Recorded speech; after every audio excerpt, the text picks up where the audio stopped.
أعوذ بالله من الشيطان الرجيم. بسم الله الرحمن الرحيم.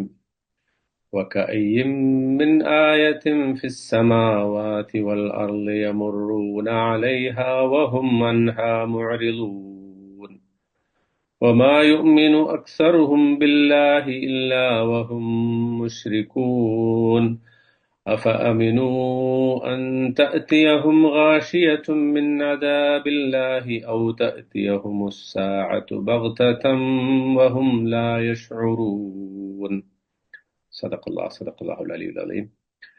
بسم الله الرحمن الرحيم. الحمد لله رب العالمين والصلاة والسلام على أشرف المرسلين وعلى آله وصحبه أجمعين ومن تبعهم بإحسان إلى يوم الدين. إن نريد إلا الإصلاح ما استطعت وما توفيقي إلا بالله عليه توكلت وإليه أنيب. رب اشرح لي صدري ويسر لي أمري واحلل عقدة من لساني يفقه قولي. ബഹുമാനരായ സഹോദരന്മാരെ, അസ്സലാമു അലൈക്കും വറഹ്മത്തുള്ളാഹി വബറകാതുഹു. അല്ലാഹു സുബ്ഹാനഹു വതആല നമ്മുടെ ഈ ഒത്തുചേരൽ അവന്റെ മാർഗത്തിലെ ഒരു സാലിഹായ അമലായി സ്വീകരിക്കുമാറാകട്ടെ. പരിശുദ്ധ ഖുർആൻ മനസ്സിലാക്കുകയും അത് ജീവിതത്തിൽ പകർത്തുകയും ചെയ്ത ആളുകളുടെ കൂട്ടത്തിൽ അല്ലാഹു നമ്മെ ഉൾപ്പെടുത്തി അനുഗ്രഹിക്കുമാറാകട്ടെ. സൂറത്ത് യൂസുഫ് 105 മുതൽ 107 വരെയുള്ള 105 മുതൽ 107 വരെയുള്ള ആയത്തുകളാണ് നമ്മൾ ഇന്ന് പഠിക്കുന്നത്.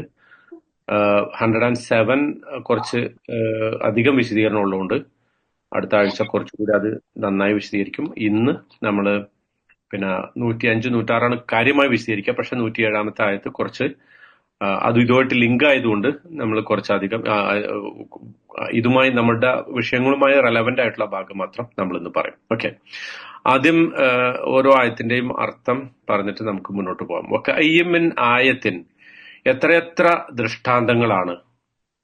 ഒക്കെ അയ്യൻ, അയ്യു എന്നുള്ളത് ഏത് എന്നുള്ള അർത്ഥത്തിലാണ്. വക അയ്യൻ എന്ന് പറയുമ്പോൾ വാവ്, നമുക്കറിയാം വാവ് നേരത്തെ പറഞ്ഞ സെന്റൻസിനോട് ചേർത്തിട്ടുള്ള വാവുൽ അത്ഫാണ്. അത്ഫ് എന്ന് പറഞ്ഞാൽ ഒരു നമ്മൾ ഇംഗ്ലീഷിൽ ആൻഡ് ഉപയോഗിക്കുന്ന പോലെ ഒരു കൺജങ്ഷൻ ആണത്. അപ്പൊ അയ്യൻ എന്നതാണ് അതിന്റെ ഒറിജിനൽ വാക്ക്. എത്രയെത്ര എന്നുള്ള ഒരു മീനിങ് കിട്ടും നമ്മൾ മലയാളത്തിൽ പറയുമ്പോൾ. വക അയ്യിൻ മിൻ ആയത്തിൻ, എത്രയെത്ര ദൃഷ്ടാന്തങ്ങളാണ്, എത്രയെത്ര സൈൻസ് ആണ്.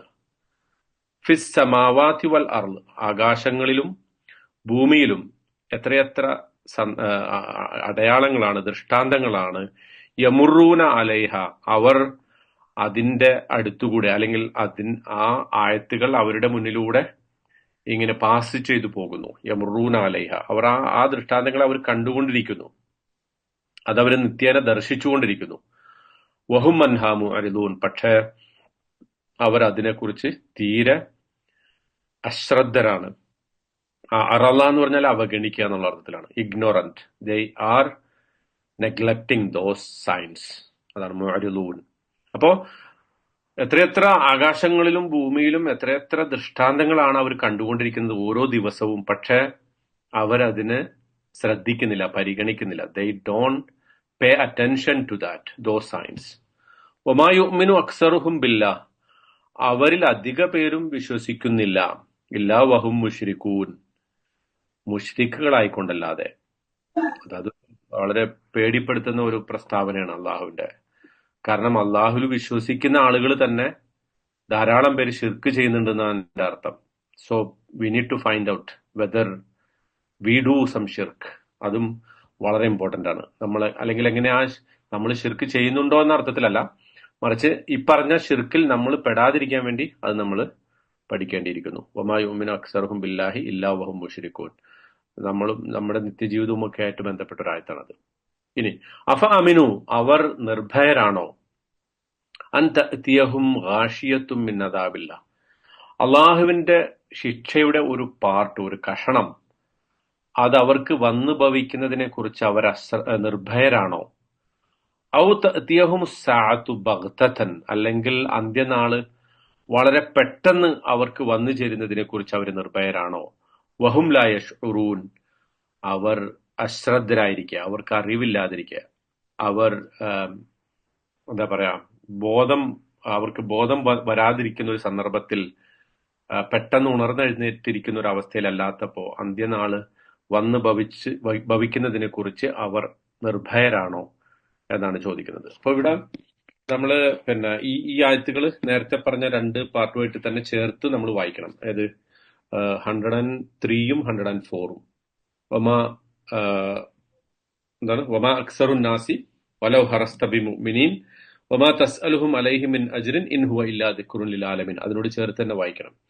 അപ്പൊ ഇവിടെ ഈ സ്റ്റോറിയുടെ ഓഡിയൻസ് നമുക്കറിയാം. ഇതുവരെ സ്റ്റോറിയാണ് പറഞ്ഞുകൊണ്ടിരുന്നത്, അള്ളാഹു കഥയാണ്. പക്ഷെ 102-ാമത്തെ ആയത്ത് മുതൽ പ്രവാചകൻ സല്ലല്ലാഹു അലൈഹി വസല്ലമയ്ക്ക് നേരെ തിരിഞ്ഞിട്ട് ആണ് ഈ സംഗതികൾ അള്ളാഹു പറയുന്നത്. അപ്പൊ ഇതിന്റെ പ്രധാനപ്പെട്ട ഓഡിയൻസ് ആരാണ്? ഖുറൈശികളാണ്. പ്ലസ് അന്ന് നിലവിലുള്ള ജൂയിഷ് കമ്മ്യൂണിറ്റി, അഹ്ലുൽ കിതാബ് എന്ന് വിളിക്കുന്ന അവരും ഈ ആയത്തുകളുടെ ഒരു പ്രധാനപ്പെട്ട ഓഡിയൻസ് ആണ്. അപ്പോ എന്താണ് വിശ്വാസികളെ സംബന്ധിച്ച് ലോകത്തെ അധികം ആളുകളും അവർക്ക് ധാരാളം ദൃഷ്ടാന്തങ്ങൾ വന്നു കിട്ടിയിട്ടും ധാരാളം അള്ളാഹുവിന്റെ സയൻസ് അവർക്ക് കണ്ടിട്ടും അവർ വിശ്വസിക്കാതിരിക്കുന്ന ഒരു അവസ്ഥയെക്കുറിച്ചാണ് അള്ളാഹു സുബ്ഹാനഹു വ തആല ഈ ആയത്തുകളിൽ പറയുന്നത്. അതായത് ഇവർക്ക് അറിയാം എന്താണ്, പ്രത്യേകിച്ച് ഇപ്പൊ നോക്കൂ, മക്കയിലെ മുശ്രിക്കുകൾക്ക് അറിയാം, അഹ്ലു കിതാബുകൾ മദീനയിൽ ഉള്ള അന്ന് നിലവിൽ മദീനയിലും പിന്നെ മക്കയിലും ഒക്കെ വന്നുപോയിക്കൊണ്ടിരിക്കുന്ന അഹ്ലു കിതാബിലെ ആളുകൾക്കൊക്കെ അറിയാം എന്താണ് പ്രവാചകൻ സല്ലല്ലാഹു അലൈഹി വസല്ലമയെ കുറിച്ചുള്ള യാഥാർത്ഥ്യം. പക്ഷെ എന്നിട്ടും അവര് വിശ്വസിക്കുന്നില്ല. ഇതിനെക്കുറിച്ച് സൂറത്തുൽ ബഖറയിൽ അള്ളാഹു പിന്നീട് ഇത് പറയുന്നുണ്ട്. ഇപ്പൊ ഈ സൂറത്ത് യൂസുഫ് ഇറങ്ങിയത് സൂറത്തുൽ ബഖറയ്ക്ക് മുമ്പാണ്. പക്ഷെ ഇതിനുശേഷം പറയുന്ന ഒരു സംഗതിയാണ് എന്ത്? അഫതത്മഊന അൻ യുഅ്മിനൂ ലക്കും വഖദ് കാന ഫരീഖും മിൻഹും യസ്മഊന കലാമല്ലാഹ് സുമ്മ യുഹരിഫൂനഹു മിൻ ബഅദി മാ ഖലൂഹു വഹും യഅലമൂൻ. നിങ്ങൾ ആഗ്രഹിക്കുന്നുണ്ടോ അവര് നിങ്ങളിൽ വിശ്വസിക്കും എന്ന് നിങ്ങൾ ആഗ്രഹിക്കുന്നുണ്ടോ? അല്ലെ? അഫതത്മഊന യുഅ്മിനുക്കും വഖദ് കാന ഫരീഖും മിൻഹും യസ്മഊന കലാമല്ലാഹ്. അവർ അള്ളാഹുവിന്റെ ദൃഷ്ടാന്തങ്ങളെ, അള്ളാഹുവിന്റെ സംസാരങ്ങളെ ഇങ്ങനെ കേട്ടുകൊണ്ടിരിക്കുന്നു. സുമ്മ യുഹരിഫൂനഹു മിൻ ബഅദി മാ ഖലൂ. അവർക്കത് മനസ്സിലായതിനു ശേഷം അവര് തന്നെ അവരുടെ തന്നെ വേദങ്ങളെ മാറ്റിമറിച്ച ആളുകളാണ് ഇവര്. അങ്ങനെയുള്ള ആളുകള് വിശ്വസിക്കുമെന്ന് താങ്കൾ വിചാരിക്കുന്നുണ്ടോ എന്ന് പിന്നീട് അള്ളാഹു ചോദിക്കുന്നുണ്ട്. അപ്പോ അതിന്റെയൊക്കെ ഒരു ആ സൂറത്തുൽ ബഖറയിലേക്ക് എത്തുന്നതിന് മുമ്പുള്ള ഒരു പ്രലൂഡ് ആയിക്കൊണ്ടാണ് സൂറത്ത് യൂസുഫിന്റെ അവസാനത്തില് അള്ളാഹു സുബ്ഹാനഹു വ തആല ജൂതന്മാരെ കുറിച്ചും ഖുറൈശികളെയൊക്കെ അഭിസംബോധന ചെയ്തുകൊണ്ട് ഈ ഒരു സംഗതി പറയുന്നത് കേട്ടോ. അത് നമ്മൾ മനസ്സിൽ വെക്കണം. അപ്പം നബി സല്ലല്ലാഹു അലൈഹി വസല്ലം നോട് അള്ളാഹു ആദ്യം ഒരർത്ഥത്തിൽ ഈ കഴിഞ്ഞതിന് മുന്നത്തെ ആയത്തൊരു സമാശ്വാസമായിരുന്നു. കാരണം എന്താ, വളരെ കുറച്ച് ആളുകളെ വിശ്വസിക്കുകയുള്ളൂ. പക്ഷേ ആ കുറഞ്ഞ ആളുകളെ കൊണ്ട് ഇതെന്തായിരിക്കും? ആ കുറഞ്ഞ ആളുകളെ കൊണ്ട് ലോകത്തിന് മുഴുവൻ ഇത് പരക്കും. മക്കയിലെ മുശ്രിക്കുകളോ മദീനയിലെ ജൂതന്മാരോ വിശ്വസിച്ചിട്ടില്ല എന്ന് വിചാരിച്ച് മ്യൂട്ട് എല്ലാവരും മ്യൂട്ട് ചെയ്തു വെക്കൂ. ഓക്കെ. മക്കയിലെ മുശ്രിക്കുകളോ മദീനയിലെ ജൂതന്മാരോ വിശ്വസിച്ചിട്ടില്ല എന്ന് വിചാരിച്ച് പ്രവാചകൻ സല്ലല്ലാഹു അലൈഹി വസല്ലമയെ സംബന്ധിച്ചിടത്തോളം ഇതൊരു വലിയ പ്രശ്നമല്ല. കാരണം അള്ളാഹ് തന്നെ പറയാണ്, ഇത് ദിക്റുൻ ലിൽ ആലമീൻ, ലോകത്തിന് മുഴുവൻ ഒരു ദിക്റാണ്. അതിനാണല്ലോ പിന്നീട് സംഭവിക്കുന്നത്, അല്ലെ? മക്കയിലും മദീനയിലും അല്ല, പിന്നെ അപ്പുറത്ത് Indonesia, Malaysia, Spain, Europe, America, ഇവിടെ ഒക്കെ ഇത് പരക്കാണ് ഇസ്ലാം. ഇന്നിപ്പോ നോക്കൂ, നമ്മൾ ആ അന്ത്യപ്രവാചകനിലൂടെ നമുക്ക് ആഗതമായിട്ടുള്ള ആ സന്ദേശം ഇന്ന് ലോകം മുഴുവൻ പരന്നു. വളരെ ചുരുങ്ങിയ ആളുകളിലൂടെയാണ് അത് സംഭവിച്ചത്. അപ്പോ അള്ളാഹുവിന്റെ റസൂലിനെ ആശ്വസിപ്പിച്ചുകൊണ്ടാണ് അള്ളാഹു പറയുന്നത് ഇത് ലോകത്തിന് മുഴുവൻ ഉള്ള ഒരു സന്ദേശമാണ്. പക്ഷെ അതേസമയം ഇതിന്റെ ഒരു യാഥാർത്ഥ്യം എന്താന്ന് വെച്ചാല്, ഞാൻ ഒരുപാട് സയൻസ്, ഒരുപാട് സന്ദേശം, ഒരുപാട് ആയത്തുകൾ, ദൃഷ്ടാന്തങ്ങൾ ഇവരുടെ മുന്നിൽ ഇട്ടു കൊടുക്കുന്നു.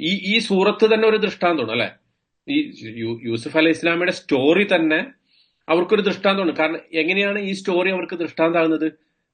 നോക്കൂ, അഹ്ലു കിതാബില്, ബൈബിളില്, ഓൾഡ് ടെസ്റ്റമെന്റിലോ ന്യൂ ടെസ്റ്റമെന്റിലോ യൂസുഫ് നബിയെ കുറിച്ച് പറയാത്ത രൂപത്തിലാണ് അള്ളാഹു ഈ കഥ ഖുർആനിൽ പറയുന്നത്, അല്ലെ? നമ്മൾ പറഞ്ഞു അത്. എവിടെയൊക്കെയാണ് അതിന്റെ വ്യത്യാസം? ഏറ്റവും പ്രധാനപ്പെട്ട വ്യത്യാസം അന്ന് നടന്ന സംഭാഷണങ്ങള്, ആ സംഭാഷണങ്ങളിലെ പാഠങ്ങള്, വേറെ ആരും ഇല്ലാത്ത ഘട്ടത്തിലെ ഒരുപാട് രംഗങ്ങള്, സീനുകള്, അതൊക്കെ അള്ളാഹു എടുത്ത് പറഞ്ഞു കൊടുക്കണം മുഹമ്മദ് നബി സല്ലല്ലാഹു അലൈഹി വസല്ലം. ബൈബിളിലെ കഥയും ഖുർആനിലെ യൂസുഫ് നബിയുടെ കഥയും തമ്മിൽ താരതമ്യം ചെയ്താൽ അത് രണ്ടും രണ്ട് വേർഷനാണ്. അപ്പൊ ഒരു പുതിയ വേർഷൻ, അല്ലെങ്കിൽ യഥാർത്ഥ വേർഷൻ, ഒരു ട്രൂ സ്റ്റോറി അള്ളാഹു പറഞ്ഞു എന്നത് തന്നെ അവർക്കുള്ള ഒരു ആയത്താണ്. പക്ഷേ ആ ആയത്ത് കേട്ടിട്ട് അവർ വിശ്വസിക്കാത്തതില് താങ്കൾ വിഷമിക്കേണ്ടതില്ല. കാരണം ഇതിനു മുമ്പ് ഒരുപാട് ആയത്തുകൾ അവർക്ക് കഴിഞ്ഞു പോയിട്ടുണ്ട്. ഇപ്പോഴും അവര് ഇഷ്ടം പോലെ അള്ളാഹുവിന്റെ ആയത്തുകളിലൂടെ അവർ സഞ്ചരിച്ചുകൊണ്ടിരിക്കുന്നു, അല്ലെ? There are a lot of signs of Allah, lot of uh, symbols that they are witnessing, but they still not believe. They still do not believe. Why? Because that is in their in their in their heart. They feel that this is not the time to believe. അല്ലെങ്കിൽ this is not the right moment to believe.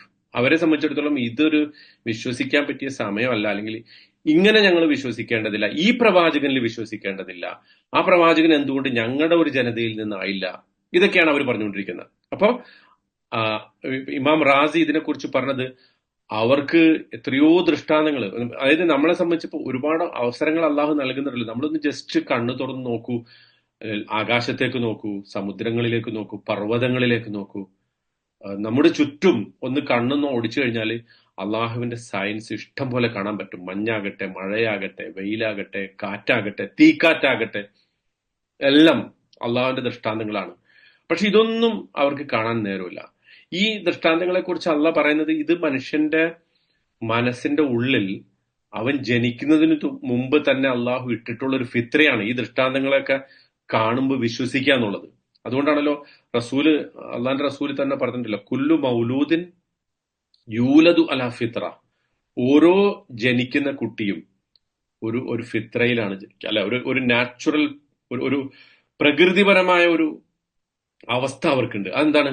അത് അള്ളാഹുവിനെ കുറിച്ചുള്ള ഒരു ഓർമ്മയാണ്, അല്ലെങ്കിൽ അള്ളാഹുവിനിൽ വിശ്വസിക്കാനുള്ള ഒരു ടെൻഡൻസിയാണ്. പക്ഷെ ഫഅബവാഹു യുഹവ്വിദാനിഹി ഔ യുമജ്ജിസാനിഹി, അവന്റെ മാതാപിതാക്കളാണ് അവനെ ജൂതനോ ക്രിസ്ത്യാനിയോ മജൂസിയോ മുഷിരിക്കോ ഒക്കെ ആക്കുന്നത് മാതാപിതാക്കളാണ്, അല്ലെങ്കിൽ അവന്റെ സർക്കംസ്റ്റാൻസസ് ആണ്, അവന്റെ സാഹചര്യങ്ങളാണ്.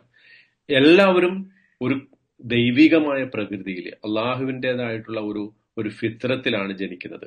അപ്പൊ ഇവിടെ ഇപ്പൊ നമ്മൾ നോക്കൂ, നമുക്ക് തന്നെ ഇന്നത്തെ കാലം എടുത്ത് നോക്കൂ, ഇന്നത്തെ ലോകത്ത് എത്രയൊക്കെ ദൃഷ്ടാന്തങ്ങൾ മനുഷ്യർ കണ്ടുകൊണ്ടിരിക്കുന്നു. ഇപ്പൊ നമ്മള് ഒരു AI ലോകത്താണ് ജീവിക്കുന്നത്, അല്ലെ? ഒരു ആർട്ടിഫിഷ്യൽ ഇന്റലിജൻസിന്റെ കാലത്താണ്, റോബോട്ട്സിന്റെ കാലത്താണ് നമ്മൾ ജീവിക്കുന്നത്. ഓട്ടോ പൈലറ്റ്, അല്ലെ? വണ്ടി ഓടിക്കാൻ ഡ്രൈവർ വേണ്ടതില്ലാത്ത, പിന്നെ എല്ലാം AI നിയന്ത്രിക്കുന്ന, ബോംബ് എവിടെ ഇടണം, ഓപ്പറേഷൻ എങ്ങനെ നടത്തണം, ടെക്സ്റ്റ് എങ്ങനെ എഴുതണം, ഇതൊക്കെ കൃത്രിമ ബുദ്ധി, ആർട്ടിഫിഷ്യൽ ഇന്റലിജൻസ് തീരുമാനിക്കുന്ന ഒരു കാലത്താണ് ഇരിക്കുന്നത്. പക്ഷെ അപ്പോൾ പോലും നമ്മൾ എന്തെന്നാ അതിനെക്കുറിച്ച് പറയണം, ആർട്ടിഫിഷ്യൽ ഇന്റലിജൻസിനെ കുറിച്ച് പറയണ എന്താ? അത് മനുഷ്യൻ എങ്ങനെ ചിന്തിക്കുന്നുവോ അതുപോലെ മെഷീനുകൾ ചിന്തിക്കുന്നു, അല്ല? അത്രയല്ലേ നമുക്ക് പറയാൻ പറ്റുള്ളൂ.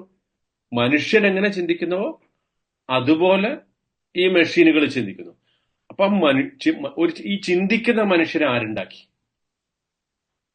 മനുഷ്യന്റെ ഹ്യൂമൻ ഇന്റലിജൻസിന്റെ ഒരു ആർട്ടിഫിഷ്യൽ ആണല്ലോ ഇപ്പുറത്തുണ്ടാക്കിയിട്ടുള്ള ഇന്റലിജൻസ്, അല്ലെ? അത് ആരുണ്ടാക്കി എന്നുള്ളതല്ല, മനുഷ്യന്റെ ആ പുരോഗതിയെക്കുറിച്ച്. ഇപ്പൊ നമ്മള് സ്പേസ് ഷട്ടിലിനെ കുറിച്ച് പറയുന്നു, അല്ലെ? ആകാശലോകത്തേക്ക് പോകാനുള്ള, മറ്റ് ഗ്രഹങ്ങളിലേക്ക് പോകാനുള്ള അവസ്ഥയെക്കുറിച്ച് പറയുന്നു. പക്ഷെ ഈ മറ്റ് ഗ്രഹങ്ങൾ എന്ന് പറയുന്ന സാധനം അതവിടെ ഉണ്ടല്ലോ. അതാരുണ്ടാക്കി? അതാര് പടച്ചു? ഈ ഭൂമിയിൽ നമ്മൾ ഫ്ലൈറ്റിനെ കുറിച്ച്, അല്ലെങ്കിൽ അങ്ങനത്തെ വിമാനങ്ങളെ കുറിച്ച് പറയുന്നു, അല്ലെങ്കിൽ വേഗത്തിൽ ചലിക്കുന്ന സൂപ്പർസോണിക് വിമാനങ്ങളെ കുറിച്ച് പറയുന്നു. പക്ഷെ ഈ വിമാനം ചലിക്കുന്നതിനുള്ള ഒരു അറ്റ്മോസ്ഫിയർ ആരുണ്ടാക്കി? ആ ഓക്സിജൻ, ആ ഒരു എയർ പാസേജിനുള്ള വഴി, അതാരുണ്ടാക്കി? നമ്മൾ ഇവിടെ നിന്ന് പറയുന്ന ഒരു സംഗതി അവിടെ കേൾക്കുന്നു, നിങ്ങളൊക്കെ കേൾക്കുന്നു, ഇതിനെക്കുറിച്ച് പറയുന്നു. പക്ഷെ ഈ സൗണ്ട് സഞ്ചരിക്കുന്ന ആ അന്തരീക്ഷം ആരുണ്ടാക്കി? ഇതാണ് മനുഷ്യന്റെ ഏറ്റവും പ്രധാനപ്പെട്ട ഒരു ദൗർബല്യം എന്ന് പറയുന്നത്. ഇതൊക്കെ നമ്മൾ ഈ പിന്നെ പ്രപഞ്ചത്തിൽ മനുഷ്യരുണ്ടാക്കിയ സംഗതികളിൽ നമ്മൾ അത്ഭുതം കൂറുന്നു. പക്ഷെ അള്ളാഹു ഉണ്ടാക്കി വെച്ചിട്ടുള്ള നമുക്ക് ചുറ്റും നമ്മളെ തന്നെ എടുത്തു നോക്കൂ. നമ്മൾ ഓരോരുത്തരെയും, മനുഷ്യൻ, നമ്മുടെ മനസ്സ്, നമ്മുടെ ബ്രെയിൻ, നമ്മുടെ തലച്ചോറ്, നമ്മുടെ ബോഡി, ഓരോന്നും അതിനെക്കുറിച്ച് പറഞ്ഞാൽ നമുക്ക് എല്ലാവർക്കും അറിയാം അതിനെക്കുറിച്ച്, അല്ലെ? ഒരുപാട് സംഗതികൾ നമ്മുടെ ശരീരത്തിലുള്ള, വെറും ഒരൊറ്റ ഉദാഹരണം പറഞ്ഞാല്, നമ്മുടെ നാഡീഞരമ്പുകളുടെ നീളം തന്നെ വേണമെങ്കിൽ എടുത്തു കഴിഞ്ഞാല്, പിന്നെ ഉദാഹരണത്തിന് ഇപ്പൊ ഇന്ത്യ എന്ന് എടുത്താൽ കാശ്മീർ മുതൽ കന്യാകുമാരി വരെ 70 പ്രാവശ്യം ചുറ്റാനുണ്ടാവും എന്നാ പറയുന്നത്. 70 പ്രാവശ്യം ചുറ്റാൻ പറ്റുന്ന അത്ര നാഡീഞരമ്പുകളുടെ അത്ര നീളം നാഡീഞരമ്പുകൾ നമ്മളുടെ ശരീരത്തിൽ തന്നെ ഇങ്ങനെ ഒരു ചെറിയ സ്ഥലത്ത് ഒതുക്കി വെച്ചിരിക്കുകയാണ്. നമ്മൾ കാണുന്നു, നമ്മൾ കേൾക്കുന്നു, നമ്മൾ സംസാരിക്കുന്നു, നമ്മൾ രാവിലെ എഴുന്നേറ്റ് ശ്വസിക്കുന്നു, നമ്മുടെ ഹൃദയം മിടിക്കുന്നു. ഇങ്ങനെ ഓരോ ദൃഷ്ടാന്തങ്ങളും, എല്ലാ സൈനും, അള്ളാഹുവിന്റെ ഈ സൈനൊക്കെ കണ്ടിട്ട് നമുക്ക് ഓരോരുത്തർക്കും എന്ത് തോന്നുന്നില്ല? അതാണ് അള്ളാഹു ഇവിടെ അത്ഭുതം കൂറുന്നത്. അതാണ് വകഅയ്യിൻ മിൻ ആയത്തിൻ ഫിസ് സമാവാതി വൽ അർള്. എത്രയെത്ര ദൃഷ്ടാന്തങ്ങളാണ്, എത്രയെത്ര സൈൻ, അള്ളാഹുവിന്റെ അടയാളങ്ങളാണ് അവർ കാണുന്നത്. പക്ഷെ ഇപ്പൊ നോക്കൂ, മനുഷ്യരിപ്പോ PhD എടുക്കുന്ന വിഷയങ്ങളൊക്കെ അതൊക്കെ കേട്ട ഭയങ്കര രസമാണ് അല്ലെ? ഇപ്പോ ഉറുമ്പുകളുടെ ഫാമിനെ കുറിച്ച്, ഉറുമ്പുകളുടെ ലോകത്തെ കുറിച്ച് മാത്രം PhD എടുക്കുന്ന ആളുണ്ട്. ഇപ്പൊ ഈ അടുത്തൊരു റേഡിയോയിൽ ഒരു പ്രഭാഷണം കേട്ടതാണ്. ഒരാള് സംസാരിക്കാണ്. ഒരു പ്രത്യേകതരം ഈ ചീവീട് എന്ന് പറയുമല്ലോ, ക്രിക്കറ്റ്സ്, ചീവീട് കേട്ടണ്ട? ചീവീട് ചില സ്ഥലത്ത് തന്നെ വേറെ എന്തൊക്കെയോ പറയും അല്ലെ? ചെറിയ പ്രാണികള്, പിന്നെ അത്തരം പ്രാണികള്, അവയുടെ ശബ്ദം, അവ എന്താ പറഞ്ഞ ഇൻസെക്ട്സ് എന്ന് പറഞ്ഞതാണ്. ആ ഇൻസെക്ട്സ് എന്ന് പറഞ്ഞതാണ്. ഇംഗ്ലീഷിൽ പറയും ക്രിക്കറ്റ്, ചീവീട് എന്ന് പറയും. അതിന്റെ ചിർപ്പിംഗ്, അതായത് അതിങ്ങനെ കളകള ശബ്ദം ഉണ്ടാക്കുമല്ലോ. ആ ശബ്ദം ഒരു 12 സെക്കൻഡിൽ എത്ര ശബ്ദം ഉണ്ടാക്കുന്നു എന്നതിനനുസരിച്ച് ടെമ്പറേച്ചറിന്റെ കറക്റ്റ് ഡിഗ്രി അറിയാൻ പറ്റുമെന്ന് പറയണം. മനസ്സിലായ? ഈ ചീവീടുകള് ശബ്ദിക്കുന്ന ഒരു 12 സെക്കൻഡിൽ അവർ എത്ര ശബ്ദിക്കുന്നു എന്ന് മനസ്സിലാക്കി കഴിഞ്ഞാൽ ടെമ്പറേച്ചർ എത്ര ഉണ്ടെന്ന് അറിയാൻ പറ്റുമെന്ന്. വൈ? കാരണം അന്തരീക്ഷത്തിലെ ഊഷ്മാവ് കൂടുന്നതനുസരിച്ച് അവരുടെ ചിർപ്പിങ്ങിന്റെ നീളം കൂടും, അവർ ശബ്ദിക്കുന്ന എണ്ണം കൂടും. മനസ്സിലായോ? പറയണ ഇതാണ് അള്ളാഹുവിന്റെ സൃഷ്ടിയുടെ അത്ഭുതം. മൈഗ്രേറ്ററി ബേർഡ്സ് അല്ലെ? ചില ബേർഡ്സ് ഒരു പ്രദേശത്ത് നിന്ന് മറ്റൊരു പ്രദേശത്തേക്ക് പോകുന്നതിനെ കുറിച്ച് നമ്മൾ പഠിച്ചിട്ടുണ്ട് അല്ലെ? കൃത്യമായിട്ടുള്ള പാത. ചില സാൽമൺ മത്സ്യങ്ങള് സഞ്ചരിക്കുന്ന അവയുടെ മൈഗ്രേറ്ററി റൂട്ടിനെ കുറിച്ച് നമ്മൾ കേട്ടിട്ടുണ്ട്. തള്ള വന്ന് മുട്ടയിട്ട സ്ഥലത്ത് നിന്ന് ഈ മത്സ്യങ്ങൾ പിന്നെ വിരിഞ്ഞതിന് ശേഷം അതേ സ്ഥലത്തേക്ക് അവർ നടത്തുന്ന യാത്രയെക്കുറിച്ച്. ഇങ്ങനെ നമ്മൾ ശരിക്കും നോക്കിക്കഴിഞ്ഞാല് അള്ളാഹുവിന്റെ ഈ സൃഷ്ടികൾ ഭയങ്കര അത്ഭുതമാണ്. പക്ഷെ ഈ സൃഷ്ടികളെയും ഈ ദൃഷ്ടാന്തങ്ങളൊക്കെ കണ്ടിട്ടും ആളുകൾക്ക് വിശ്വസിക്കാൻ തോന്നുന്നില്ല. വാസ്തവത്തിൽ നമ്മളുടെ ചുറ്റുമുള്ള ഈ സംഗതികളുടെ, ഈ ചന്ദ്രന്റെയും സൂര്യന്റെയും പുഴകളുടെയും സമുദ്രങ്ങളുടെയും ഒക്കെ, അവയ്ക്കൊക്കെ ഒരു കോഡ് ഓഫ് ലൈഫ് ഉണ്ട് അല്ലെ? ജീവിതത്തിന് അള്ളാഹു ഒരു സെറ്റ് ഓഫ് റൂൾസ് വെച്ചിട്ടുണ്ട്. അങ്ങനത്തെ റൂൾ അനുസരിച്ചിട്ടാണ് അവരൊക്കെ സഞ്ചരിക്കുന്നത്. വശംസു തജ്രി ലിമുസ്തഖറിൻ ലഹ ദാലിക തഖ്ദീറുൽ അസീസുൽ അലീം അല്ലെ? സൂര്യന് അതിന്റെ ഒരു ഭ്രമണപഥമുണ്ട്. വകുല്ലും ഫി ഫലകിൻ യസ്ബഹ് വൽ ഖമറ ഖദ്ദർനാഹു മനാസില ഹത്താ ആദ കൽ ഉർജൂനിൽ ഖദീം ലശംസു യൻബഗി ലഹ അൻ തുദ്രികൽ ഖമർ വലൽ ലൈലു സാബിഖുൻ നഹാർ. ഇതൊക്കെ അല്ലാഹ് സൂറത്ത് യാസീൻ നമ്മൾ പഠിച്ചതാണ് മുമ്പ്. ഓരോന്നും അതിൻ്റെതായ പാതയിലൂടെ സഞ്ചരിച്ചുകൊണ്ടിരിക്കുന്നു. ഇതൊന്നും പരസ്പരം ഏറ്റുമുട്ടാതെ ഇങ്ങനെ പോയിക്കൊണ്ടിരിക്കുന്നു. അതിനൊക്കെ ഒരു കോഡുണ്ട് അല്ലെ? അതിനൊക്കെ ഒരു ജീവിതത്തിൽ അത് പാലിക്കുന്ന ഒരു റൂളുണ്ട്. പക്ഷെ മനുഷ്യന് മാത്രം ഒരു കോഡും ബാധകമല്ല എന്നാണ് മനുഷ്യൻ പറഞ്ഞുകൊണ്ടിരിക്കുന്നത്. ഞാനിവിടെ സർവതന്ത്ര സ്വതന്ത്രനാണ്, എനിക്കെല്ലാം ഞാൻ എന്റെ ബുദ്ധി ഉപയോഗിച്ചിട്ട്. ഇവന്റെ ബുദ്ധി എവിടെ നിന്ന് കിട്ടി? അതാണ് അള്ളാന്റെ ചോദ്യം. നിങ്ങൾക്ക് ഈ ബുദ്ധി, നിങ്ങളിപ്പോ പറയുന്നുണ്ടല്ലോ, എന്റെ ബുദ്ധി ഉപയോഗിച്ച് ഞാൻ കണ്ടുപിടിച്ചത്, എന്റെ അറിവ് ഉപയോഗിച്ച് ഞാൻ നേടിയത്, അതൊക്കെ എന്റേതാണ് എന്ന് മനുഷ്യൻ അഹങ്കരിക്കുന്നു. പക്ഷെ ആ മനുഷ്യൻ ഒരല്പമൊന്ന് ആലോചിച്ചാൽ മതി, തനിക്കുള്ളതൊക്കെ എവിടെ നിന്ന് വന്നു, താൻ എങ്ങനെയാണ് ഉണ്ടായത്, തന്റെ ഇപ്പോഴത്തെ അവസ്ഥ മാറിപ്പോകാൻ എത്ര സമയം വേണം, ഇതൊക്കെ ഒന്ന് ആലോചിച്ചു കഴിഞ്ഞാൽ ആ കോഡ് ഓഫ് ലൈഫ്, ഈ പ്രപഞ്ചത്തിലെ ഓരോ സംഗതികൾക്കും ഏതൊക്കെ കോഡുണ്ടോ അതേ കോഡ് എനിക്കും ബാധകമാണ് എന്ന് ഇവർക്ക് മനസ്സിലാവും. അപ്പം മനുഷ്യര് ഈ പ്രകൃതിയിലെ ഈ സൈനുകളോട്, ഈ ദൃഷ്ടാന്തങ്ങളോട്, അള്ളാഹുവിന്റെ ദൃഷ്ടാന്തങ്ങളോട് അതിനെ അവഗണിച്ച് അതിനെതിരെ തിരിഞ്ഞുകൊണ്ട് നടക്കുന്നത്, അള്ളാഹു സുബ്ഹാനഹു തആല റസൂലിനോട് പറയാണ്, ഇത് താങ്കളുടെ പ്രശ്നമല്ല, താങ്കളുടെ ഒരു കുറ്റമല്ല. ഇവർ ഇതിനേക്കാളും വലിയ ദൃഷ്ടാന്തം, ഈ സൂറത്ത് യൂസുഫിലൂടെ ഞാൻ താങ്കൾക്ക് ഒരു ചരിത്രം പറഞ്ഞു തന്നു. ആ ചരിത്രം അവർ ചോദിച്ചിട്ടാണ് ഞാൻ പറഞ്ഞു തന്നത്. പക്ഷെ അവർക്ക് ഇത് പറഞ്ഞു കൊടുത്തുകൊണ്ട് മാത്രം അവർ വിശ്വസിച്ചോളം നിർബന്ധമില്ല. കാരണം അവർ ഇതിനു മുമ്പ് ഇതിനേക്കാളും എത്രയോ വലിയ ദൃഷ്ടാന്തങ്ങൾ, അള്ളാഹുവിന്റെ ദൃഷ്ടാന്തങ്ങളെ കഴിഞ്ഞു പോയിക്കൊണ്ടിരിക്കുന്നു.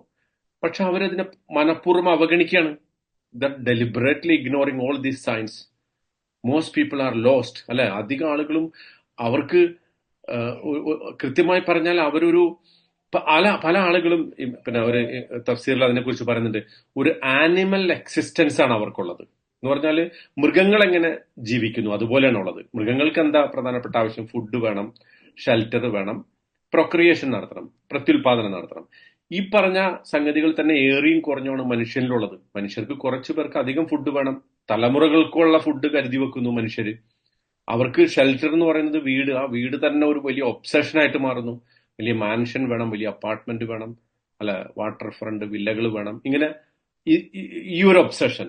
അതുപോലെ തന്നെ പ്രൊക്രിയേഷന്റെ വിവിധ രീതികൾ, ജീവിതത്തിൽ ഇണചേരണം, പിന്നെ അതിനെക്കുറിച്ചുള്ള കൂടുതൽ അതിന്റെ ഒരു എക്സ്റ്റൻഷനാണ് മനുഷ്യന്റെ ലൈഫ് എന്ന് പറയുന്നത്. ഫുഡ്, ഷെൽട്ടർ, പ്രൊക്രിയേഷൻ, ഈ പറയുന്ന ഒരു ആനിമൽ എക്സിസ്റ്റൻസ് ആണ് മനുഷ്യനുള്ളത് എന്ന് പറഞ്ഞാൽ അവര് പലരും, കുറച്ച് ആളുകൾ ചിലപ്പോൾ അതിനേക്കാൾ അപ്പുറം കടന്ന് സ്വന്തം ഫുഡ്, സ്വന്തം ഷെൽട്ടർ എന്നതിനേക്കാൾ അപ്പുറം കടന്ന് ചിലപ്പോൾ സ്വന്തം കമ്മ്യൂണിറ്റിയെയും കൂടി ശ്രദ്ധിക്കും. എന്റെ കമ്മ്യൂണിറ്റിയിൽ കുറച്ചുകൂടി ആളുകൾ നന്നായിട്ട് ജീവിക്കണം എന്നൊക്കെ ഉള്ളൊരു താല്പര്യം ഉണ്ടാവും. ചില ആളുകൾക്ക് അതിനേക്കാൾ അപ്പുറം കടന്ന് കുറച്ചുകൂടി എന്റെ രാജ്യത്തിലെ ആളുകൾ നന്നാവണം, പരിസ്ഥിതി നന്നാവണം, അല്ലെ, കറപ്ഷൻ ഇല്ലാതാവണം, ഇങ്ങനെ കുറച്ച് കോസ് ഉണ്ടാവും. അപ്പോ മനുഷ്യൻ അങ്ങനെ ചില ആളുകൾ അങ്ങനത്തെ കോസ് ഉണ്ടാവും. വേറെ ചിലർ അതും കൂടി കടന്നിട്ട് എന്തുണ്ടാവും, ചില ഐഡിയോളജികൾ, കമ്മ്യൂണിസം, ക്യാപിറ്റലിസം, അല്ലെങ്കിൽ ഡെമോക്രസി, സെക്യുലറിസം, കുറെ ഇങ്ങനത്തെ കുറെ ഐഡിയാസ്, ആ ഐഡിയാസിന് വേണ്ടി ജീവിക്കുകയും അതിനുവേണ്ടി മരിക്കുകയും ചെയ്യും. പക്ഷേ ഖുർആൻ പറയുന്നത് ഈ ഫുഡ്, ഷെൽട്ടർ, പ്രൊക്രിയേഷൻ, ഇതപ്പുറം, ഇതിനേക്കാൾ അപ്പുറം നിങ്ങൾക്കൊരു സ്പിരിച്വൽ വിഷൻ അള്ളാഹു സെറ്റ് ചെയ്യുന്നു. ഈ ലോകത്തേക്കും പരലോകത്തേക്കും വേണ്ട ഒരു വിഷൻ. അതാണ് ഖുർആനിന്റെ ഏറ്റവും വലിയ സന്ദേശം എന്ന് പറയുന്നത്. പ്രത്യേകിച്ച് ഇത്തരം ചരിത്രമൊക്കെ പറയുമ്പോൾ ഖുർആന്റെ, ഞാൻ പറഞ്ഞല്ലോ, ഖുർആന്റെ സ്റ്റോറി ടെല്ലിങ്ങിന്റെ ഏറ്റവും പ്രധാനപ്പെട്ട പർപ്പസ് എന്താ? ഈ വിഷൻ സെറ്റ് ചെയ്യുക എന്നുള്ളതാണ്. അപ്പൊ നമ്മുടെ വിഷൻ എന്താ? ആ വിഷൻ ഖുർആൻ പറഞ്ഞു തരുന്നു. പ്രത്യേകിച്ച് അത് 108-ാമത്തെ ആയത്തില് അള്ളാഹു സുബ്ഹാനഹു വതആല അത് പറയുന്നുണ്ട്. ഖുൽ ഹാദിഹി സബീലി അദ്ഉ ഇലല്ലാഹി അലാ ബസീറ അന വമൻ ഇത്തബഅനി വസുബ്ഹാനല്ലാഹി വമാ അന മിനൽ മുശ്രിക്കീൻ. അത് ആയത്ത് വിശദീകരിക്കുമ്പോൾ നമുക്കത് പറയാം. ഈ 108-ാമത്തെ ആയത്തിൽ ആ ഒരു സബീലിനെ കുറിച്ച്, അള്ളാഹുവിന്റെ വഴിയെക്കുറിച്ച്, അള്ളാഹുവിന്റെ വിഷനെ കുറിച്ച് പറയുന്നുണ്ട്. ചുരുക്കി പറഞ്ഞാൽ ഈ ഒരു വിഷനിലേക്കാണ് ഖുർആൻ ക്ഷണിക്കുന്നത്. പക്ഷെ മനുഷ്യൻ പലപ്പോഴും അവൻ്റെതായിട്ടുള്ള വളരെ നാരോ ഇൻട്രസ്റ്റിൽ, നാരോ പാത്തില്, അതിൽ പലപ്പോഴും ലിമിറ്റഡ് ആണ്. അതിൽ മാത്രം അധിക ആളുകളും അതിൽ മാത്രം പിന്നെ എന്ത് ചെയ്ത് കുടുങ്ങിക്കിടക്കുകയാണ്. ഇതാണ് അള്ളാഹു പറയുന്നത്. വകഅയ്യിൻ മിൻ ആയത്തിൻ ഫിസ് സമാവാതി വൽ അർള് യമുറൂന അലൈഹ പിന്നെ വഹും അൻഹാ മുഅ്രിദൂൻ. എത്രയോ ദൃഷ്ടാന്തങ്ങൾ അവർ കടന്നു പോകുന്നു, അവരുടെ കൺമുന്നിലൂടെ അവർ സംഭവിക്കുന്നു, അല്ലെ. മനുഷ്യര് മരിച്ചു പോകുന്നു, മനുഷ്യർക്ക് പലതും സംഭവിക്കുന്നു, പ്രപഞ്ചം മുഴുവൻ അവരുടെ മുന്നിൽ ഇങ്ങനെ തുറന്നു വെച്ചിരിക്കുന്നു അള്ളാഹു. പക്ഷെ അതിനൊന്നും പരിഗണിക്കാതെ, അതിനെക്കുറിച്ച് ചിന്തിക്കാതെ, വെറും സ്വാർത്ഥന്മാരായി, അല്ലെങ്കിൽ വളരെ ചുരുങ്ങിയ വിഷനോടുകൂടി ഈ ലോകത്തെ കുറച്ച് വിഷൻ മാത്രം, എനിക്ക് സമ്പാദിക്കണം, എന്റെ കുടുംബത്തിന് സമ്പാദിക്കണം, സർവോപരി ഇപ്പൊ നമ്മൾ നോക്കൂ, ലോകത്തെ സകല പ്രശ്നങ്ങൾ അല്ലെങ്കിൽ സകല മനുഷ്യരുടെയും ഏറ്റവും പ്രധാനപ്പെട്ട ചിന്ത എന്താ? ഏറ്റവും പരമാവധി ഇപ്പോ ട്രംപ് അധികാരം ഏറ്റെടുത്ത ഉടനെ പറഞ്ഞ എന്താ? The golden age of America begins today, അല്ലെ. അമേരിക്കയുടെ സുവർണ യുഗം ഇന്ന് ആരംഭിക്കുന്നു. We will be the envy of the world, അല്ലെ. നമ്മൾ ലോകത്തിന്റെ അസൂയായി മാറാൻ പോകും. വളരെ അപ്പൊ നമ്മളിങ്ങനെ ആരോ പറഞ്ഞില്ല, എത്ര മനോഹരമായ നടക്കാത്ത സ്വപ്നം എന്ന് പറഞ്ഞതുപോലെ ഒരു വിഷനെ കുറിച്ച് അല്ലെങ്കിൽ റിയാലിറ്റിനെ കുറിച്ച് ഒരു ടച്ച് ഇല്ലാണ്ടാണ് പറയുന്നത്. പക്ഷെ അപ്പൊ അത് മാറ്റി നിർത്തിക്കഴിഞ്ഞാൽ, അങ്ങനെ പറഞ്ഞാലും അയാളെ സംബന്ധിച്ചിട്ടുള്ള ആകെ ഒരു ഏറ്റവും പ്രധാനപ്പെട്ട വിഷൻ എന്താ? അമേരിക്കനെ ഗ്രേറ്റ് ആക്കണം, അത്രേ ഉള്ളൂ. ലോകത്തെ മറ്റു മനുഷ്യരെ എങ്ങനെയായാലും ഐ ഡോണ്ട് കെയർ. അതുകൊണ്ട് ക്രിമിനലുകളെ ഞാൻ പുറത്താക്കും, ഇല്ലീഗലായിട്ടുള്ള ഇമിഗ്രൻസിനെ ഞാൻ പുറത്താക്കും. മെക്സിക്കോയില് അവിടെ ഒരു സദേൺ ബോർഡറിൽ ഞാൻ എമർജൻസി പ്രഖ്യാപിക്കും. പനാമ കനാൽ നമുക്ക് വേണം, ഗ്രീൻലാൻഡ് നമുക്ക് വേണം, കാനഡ നമ്മുടെ സ്റ്റേറ്റായി മാറണം. ഗസ എത്ര ബ്യൂട്ടിഫുൾ ആണ്. ഗസയിലെ ആളുകളൊക്കെ ഈജിപ്റ്റ് എടുത്തോ, കുറച്ചുപേരെ ഈജിപ്തും ജോർദാനും പങ്കിട്ടെടുത്തോ, ബാക്കിയുള്ളത് ഇസ്രായേലിന് കൊടുക്കണം. ഇങ്ങനത്തെ വളരെ ലോകത്തിലെ ഏറ്റവും സൂപ്പർ പവർ ആയിട്ടുള്ള ഒരു രാജ്യത്തിന്റെ പ്രസിഡന്റിന്റെ ചിന്ത എന്താ? അയാൾ പ്രതിനിധാനം ചെയ്യുന്ന മനുഷ്യരും സ്വസ്ഥമായിട്ടിരിക്കണം, അവര് ഗ്രേറ്റ് ആവണം. ബാക്കിയുള്ള മനുഷ്യന്മാരെ കുറിച്ച് അയാളുടെ കാഴ്ചപ്പാട് അത്രേ ഉള്ളൂ. ഈ ഒരു സംഗതിയാണ് വാസ്തവത്തിൽ അള്ളാഹു വിശുദ്ധ ഖുർആനിലൂടെ മനുഷ്യരുടെ മുമ്പിൽ വെക്കുന്നത്. അള്ളാഹ് പറയാണ്, ഞാൻ സകല മനുഷ്യർക്കും വേണ്ടിയിട്ടുള്ള ഒരു വിഷൻ ഈ ഖുർആനിലൂടെ പറഞ്ഞിരുന്നു. എന്താണ് ആ വിഷൻ? നിങ്ങൾക്ക് ഭൂമിയിൽ നന്നായിട്ട് ജീവിക്കാൻ പറ്റും, ഈ ഭൂമിക്ക് ശേഷമുള്ള ഒരു ലോകം, ആ ലോകത്തിലും നിങ്ങളുടെ സൗഖ്യവും ക്ഷേമവും നിങ്ങളുടെ മോക്ഷവും ഒക്കെ ഉറപ്പാക്കുന്ന ഒരു ഒരു ഒരു ജീവിതം. ഈ ഭൂമിയിൽ നിങ്ങളുടെ വെൽഫെയർ, ഈ ഭൂമിയിൽ നിങ്ങളുടെ ക്ഷേമം, പരലോകത്ത് നിങ്ങളുടെ സാൽവേഷൻ, നിങ്ങളുടെ മോക്ഷം. ഇവിടെ നിങ്ങളുടെ ക്ഷേമം, അവിടെ നിങ്ങളുടെ മോക്ഷം. ഈ ഒരു വിഷനാണ് വിശുദ്ധ ഖുർആൻ നമുക്ക് സെറ്റ് ചെയ്യുന്നത്. എന്നിട്ട് അള്ളാഹ് പറയാണ്, അപ്പം ലോകത്തെ അധിക ആളുകളുടെയും ഒരു അവസ്ഥ പറഞ്ഞിട്ട് പറയാണ്, ഇഷ്ടംപോലെ ദൃഷ്ടാന്തങ്ങൾ അവരുടെ കൺമുന്നിലൂടെ കടന്നു പോയിട്ടും അവർ വിശ്വസിക്കുന്നില്ല. ഇനി വിശ്വസിക്കുന്ന ആളുകളുടെ അവസ്ഥ എന്താ? വമാ യുഅ്മിനു അക്സറുഹും ബില്ലാഹ്, 106-ാമത്തെ ആയത്തിൽ അതാ പറയുന്നത്. വമാ യുഅ്മിനു അക്സറുഹും ബില്ലാഹ്, ഈ വിശ്വസിക്കുന്ന ആളുകളുടെ കൂട്ടത്തിൽ അധിക ആളുകളും വിശ്വസിക്കുന്നില്ല. ഇല്ലാ വഹും മുശ്രിക്കൂൻ, അവർ അള്ളാഹുവിൽ പങ്കു ചേർത്തിട്ടല്ലാതെ വിശ്വസിക്കുന്നില്ല. അത് വളരെ ശ്രദ്ധിക്കേണ്ട വിഷയമാണ്. അപ്പോ അധിക ആളുകളും വിശ്വസിക്കുന്നില്ല. ലോകത്തെ മുഴുവൻ ആളുകൾ എടുത്തിട്ട് അള്ളാഹ് പറയണ്, ഒമാ അക്സറുഹും വലോ ഹറസ്ത ബി മുഅ്മിനീൻ, അല്ലെ? അധിക ആളുകളും താങ്കൾ ആഗ്രഹിച്ചാലും അവർ വിശ്വസിക്കൂല. ഇനി ഒമാ യുഅ്മിനു അക്സറുഹും, ഈ വിശ്വസിക്കുന്ന ആളുകളുടെ കൂട്ടത്തിൽ അധിക ആളുകളും ഇല്ലാ വഹും മുശ്രിക്കൂൻ, അവര് ഷിർക്ക് ചെയ്തുകൊണ്ടല്ലാതെ വിശ്വസിക്കുന്നില്ല. വളരെ സീരിയസ് ആയിട്ടുള്ള ഒരു സ്കേറി കാഴ്ചപ്പാടാണ് അള്ളാഹു പങ്കുവെക്കുന്നത്. അതായത് ഇപ്പൊ നമ്മൾ നോക്കൂ, മക്കയിലെ ആളുകൾ അള്ളാഹുൽ വിശ്വസിച്ചിരുന്നോ? യെസ്, അവർ വിശ്വസിച്ചിരുന്നു, അല്ലെ? അവരോട് ചോദിക്കണം, മൻ ഖലഖസ് സമാവാതി വൽ അർദ്, ആകാശഭൂമികളെ സൃഷ്ടിച്ചത് ആരാണെന്ന് ചോദിച്ചാൽ സയഖൂലൂന ലില്ലാഹ്, അവര് പറയും അള്ളാഹുവാണ്. പിന്നെ മംബിയദിഹി മലക്കൂത്ത് കുല്ലി ഷൈ, എല്ലാത്തിന്റെ അധികാരം ആരുടെ അടുത്താണ്? അവർ പറയും സയഖൂലൂന ലില്ലാഹ്, അള്ളാഹുവാണ്. പക്ഷേ എന്താ പ്രശ്നം? അവർ അള്ളാഹുൽ വിശ്വസിച്ചതിന് ശേഷമുള്ള പ്രശ്നം എന്താ? ഒരു അള്ളാഹ് മാത്രമല്ല ഉള്ളത്. ആ അള്ളാഹ്ക്ക് പലതരത്തിലുള്ള അധികാരങ്ങൾ അള്ളാഹു പലർക്കും കൊടുത്തിരിക്കുകയാണ്. ചിലര് പറയുന്നു അള്ളാഹ്ക്ക് മക്കളുണ്ട്, അല്ലെ? ജീസസ് മകനാണ്, അള്ളാഹുവിന്റെ മകനാണ്. ഉസൈർ മകനാണ്. വേറെ ചിലർ പറയുന്നു അള്ളാഹുവിന്റെ പെൺമക്കളാണ് മാലാകമാര്, മലക്കുകള്. വേറെ ചിലര് അള്ളാഹുവിന് ചില രൂപങ്ങളെ കൽപ്പിച്ചിട്ട് ഐഡൽസിനെ വിശ്വസിക്കുന്നു. അപ്പം അള്ളാഹു എന്ന് പറയുന്ന ഒരു സംഗതി ഉണ്ട്, പക്ഷേ അള്ളാഹുവിന്റെ റെസ്പോൺസിബിലിറ്റീസ് അവരെന്ത് ചെയ്തിരിക്കുന്നു? പല സംഗതികൾക്കുമായിട്ട് വീതിച്ചു കൊടുത്തു. അതിനെയാണ് ഷിർക്ക് എന്ന് പറയാം. പക്ഷെ അത് മാത്രമല്ല ഷിർക്ക്, ഈ സബ് ഗോഡുകൾ, അല്ലെ, ഈ അഡീഷൻസ്, ഇത്തരം അഡീഷൻസ്, അത് ഒരു ഭൗതികമായി നമ്മൾ കാണുന്ന ഐഡൽസ് ഉണ്ട്. പക്ഷെ അത് കൂടാതെ തിയോളജിക്കൽ ഐഡൽസ് ഉണ്ട്. അതാണ് മക്കള്. ഇപ്പം കല്ലുകൊണ്ടുണ്ടാക്കുന്ന വിഗ്രഹങ്ങൾ നമ്മൾ ഫിസിക്കൽ അഡിഷൻ ആണ്, അല്ലെങ്കിൽ ഫിസിക്കൽ ഐഡൽസ് ആണ്, അല്ലെ? കല്ലുകൊണ്ടുണ്ടാക്കിയ വിഗ്രഹങ്ങൾ, അല്ലെങ്കിൽ ഒരു ഫോട്ടോ, ഇതൊക്കെ. ഇനി അത് കൂടാതെ തിയോളജിക്കൽ ഐഡൽസ് ഉണ്ട്. അതാരാണ്?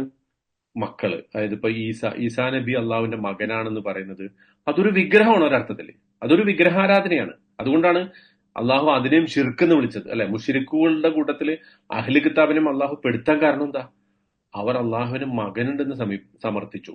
എന്ന് മാത്രമല്ല, ഈ മകനുണ്ടെന്നുള്ള വാദം അള്ളാഹു അതിനെക്കുറിച്ച് പറഞ്ഞത്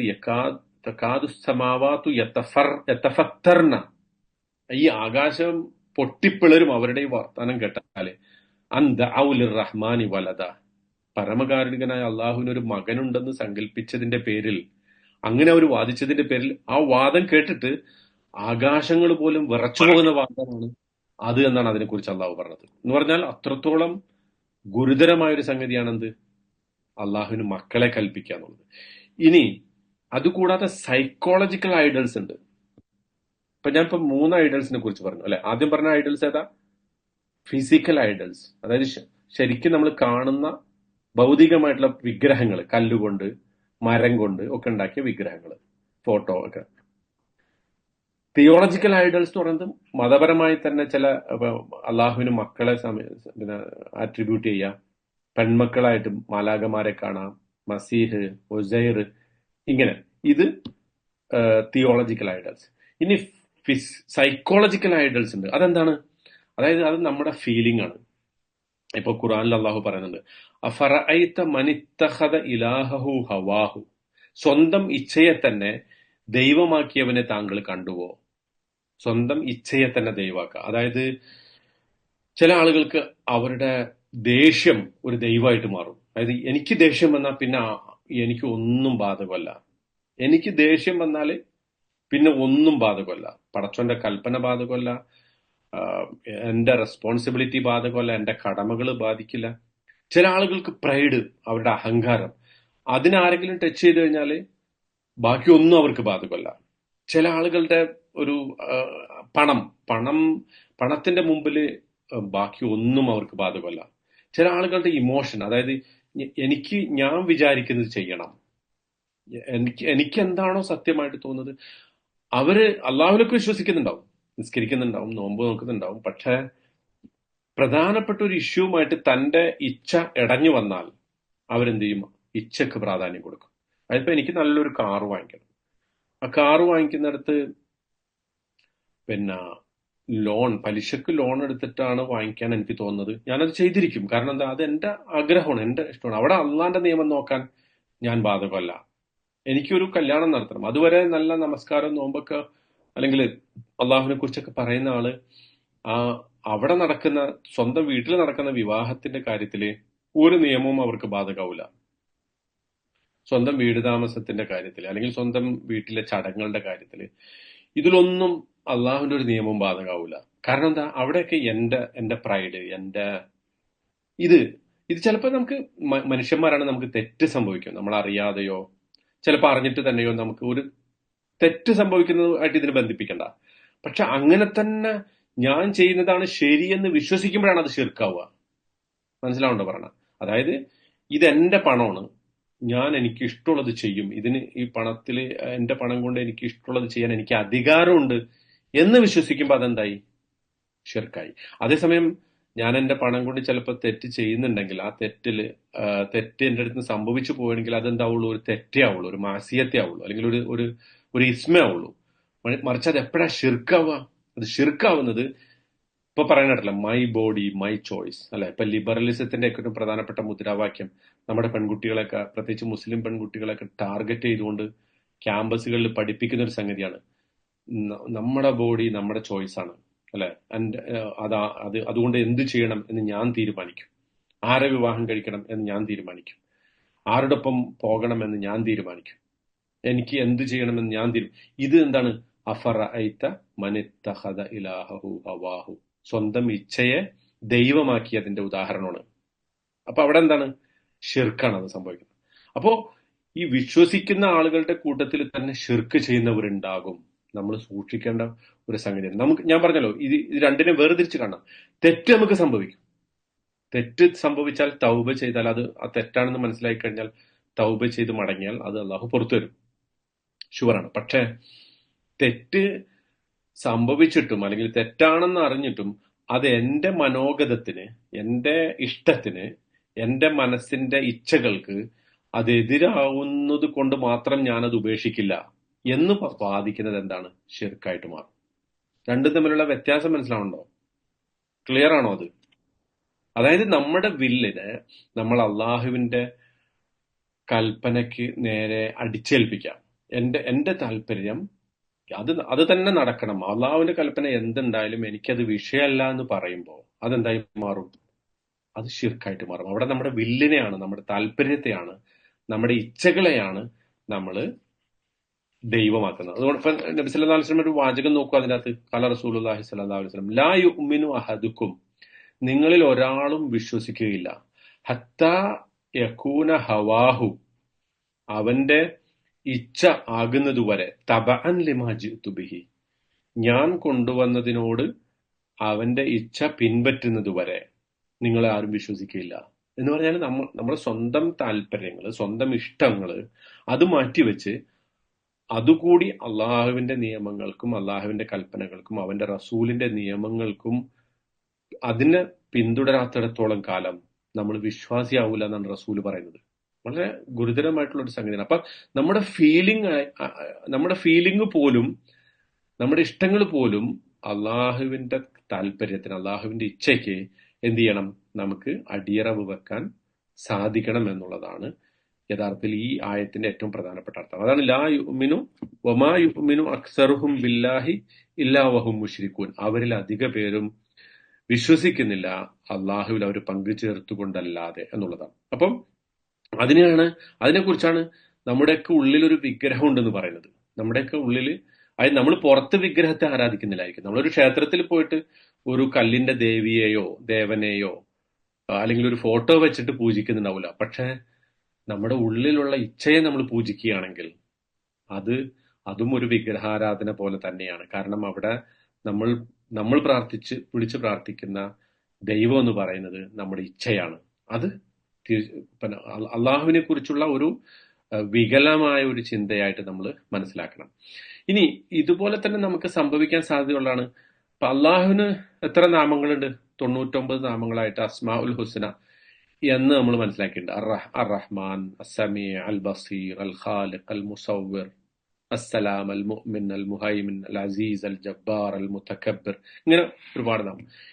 ഇതിൽ ചില നാമങ്ങൾ നമുക്ക് ഇഷ്ടമുള്ള കുറച്ച് നാമം. ഇപ്പൊ അർ റഹ്മാൻ കേൾക്കാൻ വളരെ ഇമ്പുള്ള ഒരു അള്ളാഹു വളരെ കാരുണ്യവാനാണ്, സ്നേഹസമ്പന്നനാണ്. അതുകൊണ്ട് അള്ളാഹ് നമ്മളോട് കരുണ കാണിച്ചോളും, നമ്മൾ എന്ത് ചെയ്താലും കുഴപ്പമില്ല എന്നൊരാൾ വിശ്വസിച്ചാൽ ശരിക്കും ആള് ചെയ്യുന്നത് എന്താണ്?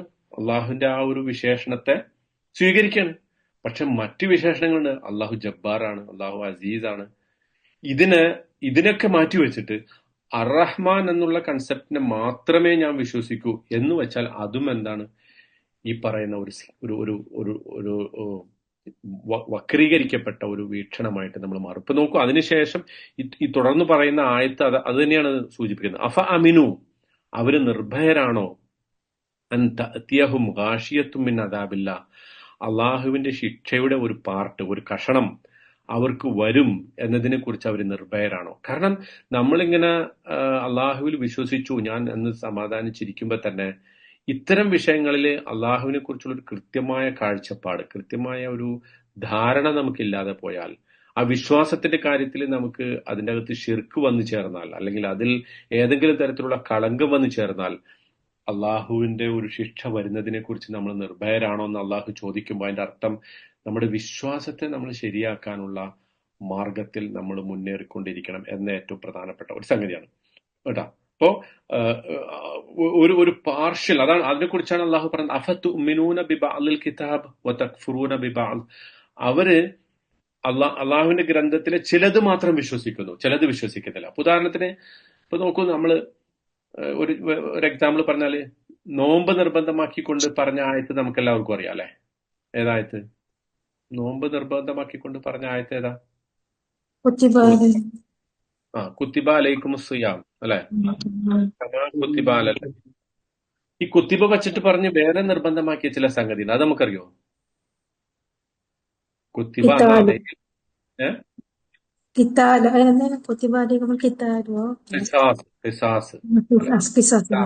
പിന്നെ വേറെയുണ്ട്. എന്താ?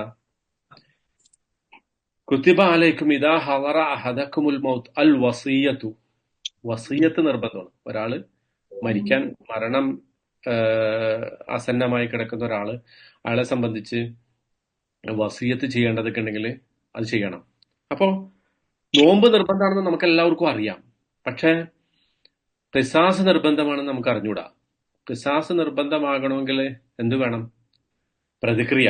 അതായത് കൊന്ന ആളെ കൊല്ലണം, കട്ട ആളെ ശിക്ഷിക്കണം അല്ലെ? ഇങ്ങനത്തെ സംഗതികളാണ് ഖിസാസ്. ഖിസാസ് നിർബന്ധമാകണമെങ്കിൽ എന്താ സംഭവിക്കേണ്ടത്? അള്ളാഹുവിന്റെ നിയമം ഭൂമിയിൽ നടപ്പാവണം. നോമ്പ് നിർബന്ധമാണ്, നമ്മൾ നോമ്പെടുക്കുന്നു റമദാനില്. പക്ഷെ ഖിസാസ് നിർബന്ധമായ സംഗതിക്ക് നമ്മൾ ഒരു പണിയെടുക്കുന്നില്ല എങ്കിൽ അതെന്താണ്? തുഅ്മിനൂന ബിബഅദിൽ കിതാബ് വതക്ഫുറൂന ബിബഅദ്. വേറൊരു സംഗതി നോക്കൂ, വിവാഹത്തിന്റെ കാര്യത്തിൽ നമുക്കറിയാം എന്ത് വേണം? ഖാളി വേണം, വലിയ വേണം. ഖാളി നിർബന്ധമുള്ള സംഗതിയല്ല, പക്ഷെ ഒരു വലിയ വേണം, സാക്ഷികൾ വേണം, ഒക്കെ അറിയാം. പക്ഷെ തലാഖിനും ഖുർആനിൽ ഒരുപാട് വിവാഹത്തെ കുറിച്ച് പറഞ്ഞേക്കാൾ കൂടുതൽ തലാഖിനെ കുറിച്ച് പറഞ്ഞിട്ടുണ്ട്. പക്ഷെ നമ്മുടെ സമൂഹം ഇന്ന് കാണിക്കുന്ന എന്താ? വളരെ സിമ്പിൾ ആയിട്ടാണ് തലാഖിനെ കണ്ടിട്ടുള്ളത് അല്ലെ? വിവാഹത്തിന് എല്ലാ നിബന്ധനകളും നമ്മൾ പാലിക്കും. പക്ഷെ അതിന്റെ ചടങ്ങുകളെ കുറിച്ചല്ല ഞാൻ പറയുന്നത്, അല്ലെങ്കിൽ അതിന്റെ ആചാരങ്ങളെ കുറിച്ചല്ല പറയുന്നത്. നമ്മൾ പാലിക്കും. പക്ഷെ തലാഖിനെ കുറിച്ച് പറഞ്ഞ നിയമങ്ങൾ പലർക്കും അറിഞ്ഞൂടാ. ഒരു സൂറത്ത് തന്നെ ഉണ്ട് തലാഖ്. ആ തലാഖിനെ കുറിച്ച് ഏറ്റവും കൂടുതൽ പറഞ്ഞെടുത്തൊക്കെ അള്ളാഹു തഖ്വനെ കുറിച്ച് പറഞ്ഞിട്ടുണ്ട്. അതുപോലെ സമ്പത്ത്. ഇപ്പോ നോക്കൂ, റമദാനെ കുറിച്ച് പറഞ്ഞ ആയത്തിന്റെ തൊട്ട് മുമ്പും ശേഷവും അള്ളാഹു പറഞ്ഞതാണ് ലാ തഅ്കുലു അംവാലക്കും ബൈനക്കും ലാ തഅ്കുലു അംവാലക്കും ബൈനക്കും ബിൽ ബാത്തിൽ. നിങ്ങൾ അന്യായമായിട്ട് പണം ഭക്ഷിക്കരുത്. സമ്പത്ത്, നിങ്ങൾക്കിടയിലുള്ള സമ്പത്ത് നിങ്ങൾ ഭക്ഷിക്കരുത്. ഇത് അള്ളാഹു സുബ്ഹാനഹു വ തആല ആവർത്തിച്ച് പറഞ്ഞതാണ്. അപ്പം നോമ്പ് എങ്ങനെ പറഞ്ഞു, നമസ്കാരത്തെ കുറിച്ച് എങ്ങനെ പറഞ്ഞോ, ആരാധനാ കർമ്മങ്ങളെ കുറിച്ച് എങ്ങനെ പറഞ്ഞോ, അതിനേക്കാളും ഇമ്പോർട്ടന്റ് ആയിട്ട് സാമ്പത്തിക ഇടപാടുകളെ കുറിച്ച് അള്ളാഹു പറഞ്ഞു. പക്ഷെ ഈ സാമ്പത്തിക ഇടപാടുകളിൽ നമുക്ക് അത്ര സൂക്ഷ്മതയില്ല നമ്മുടെ സമൂഹത്തിന്. ഇതെന്താണ്?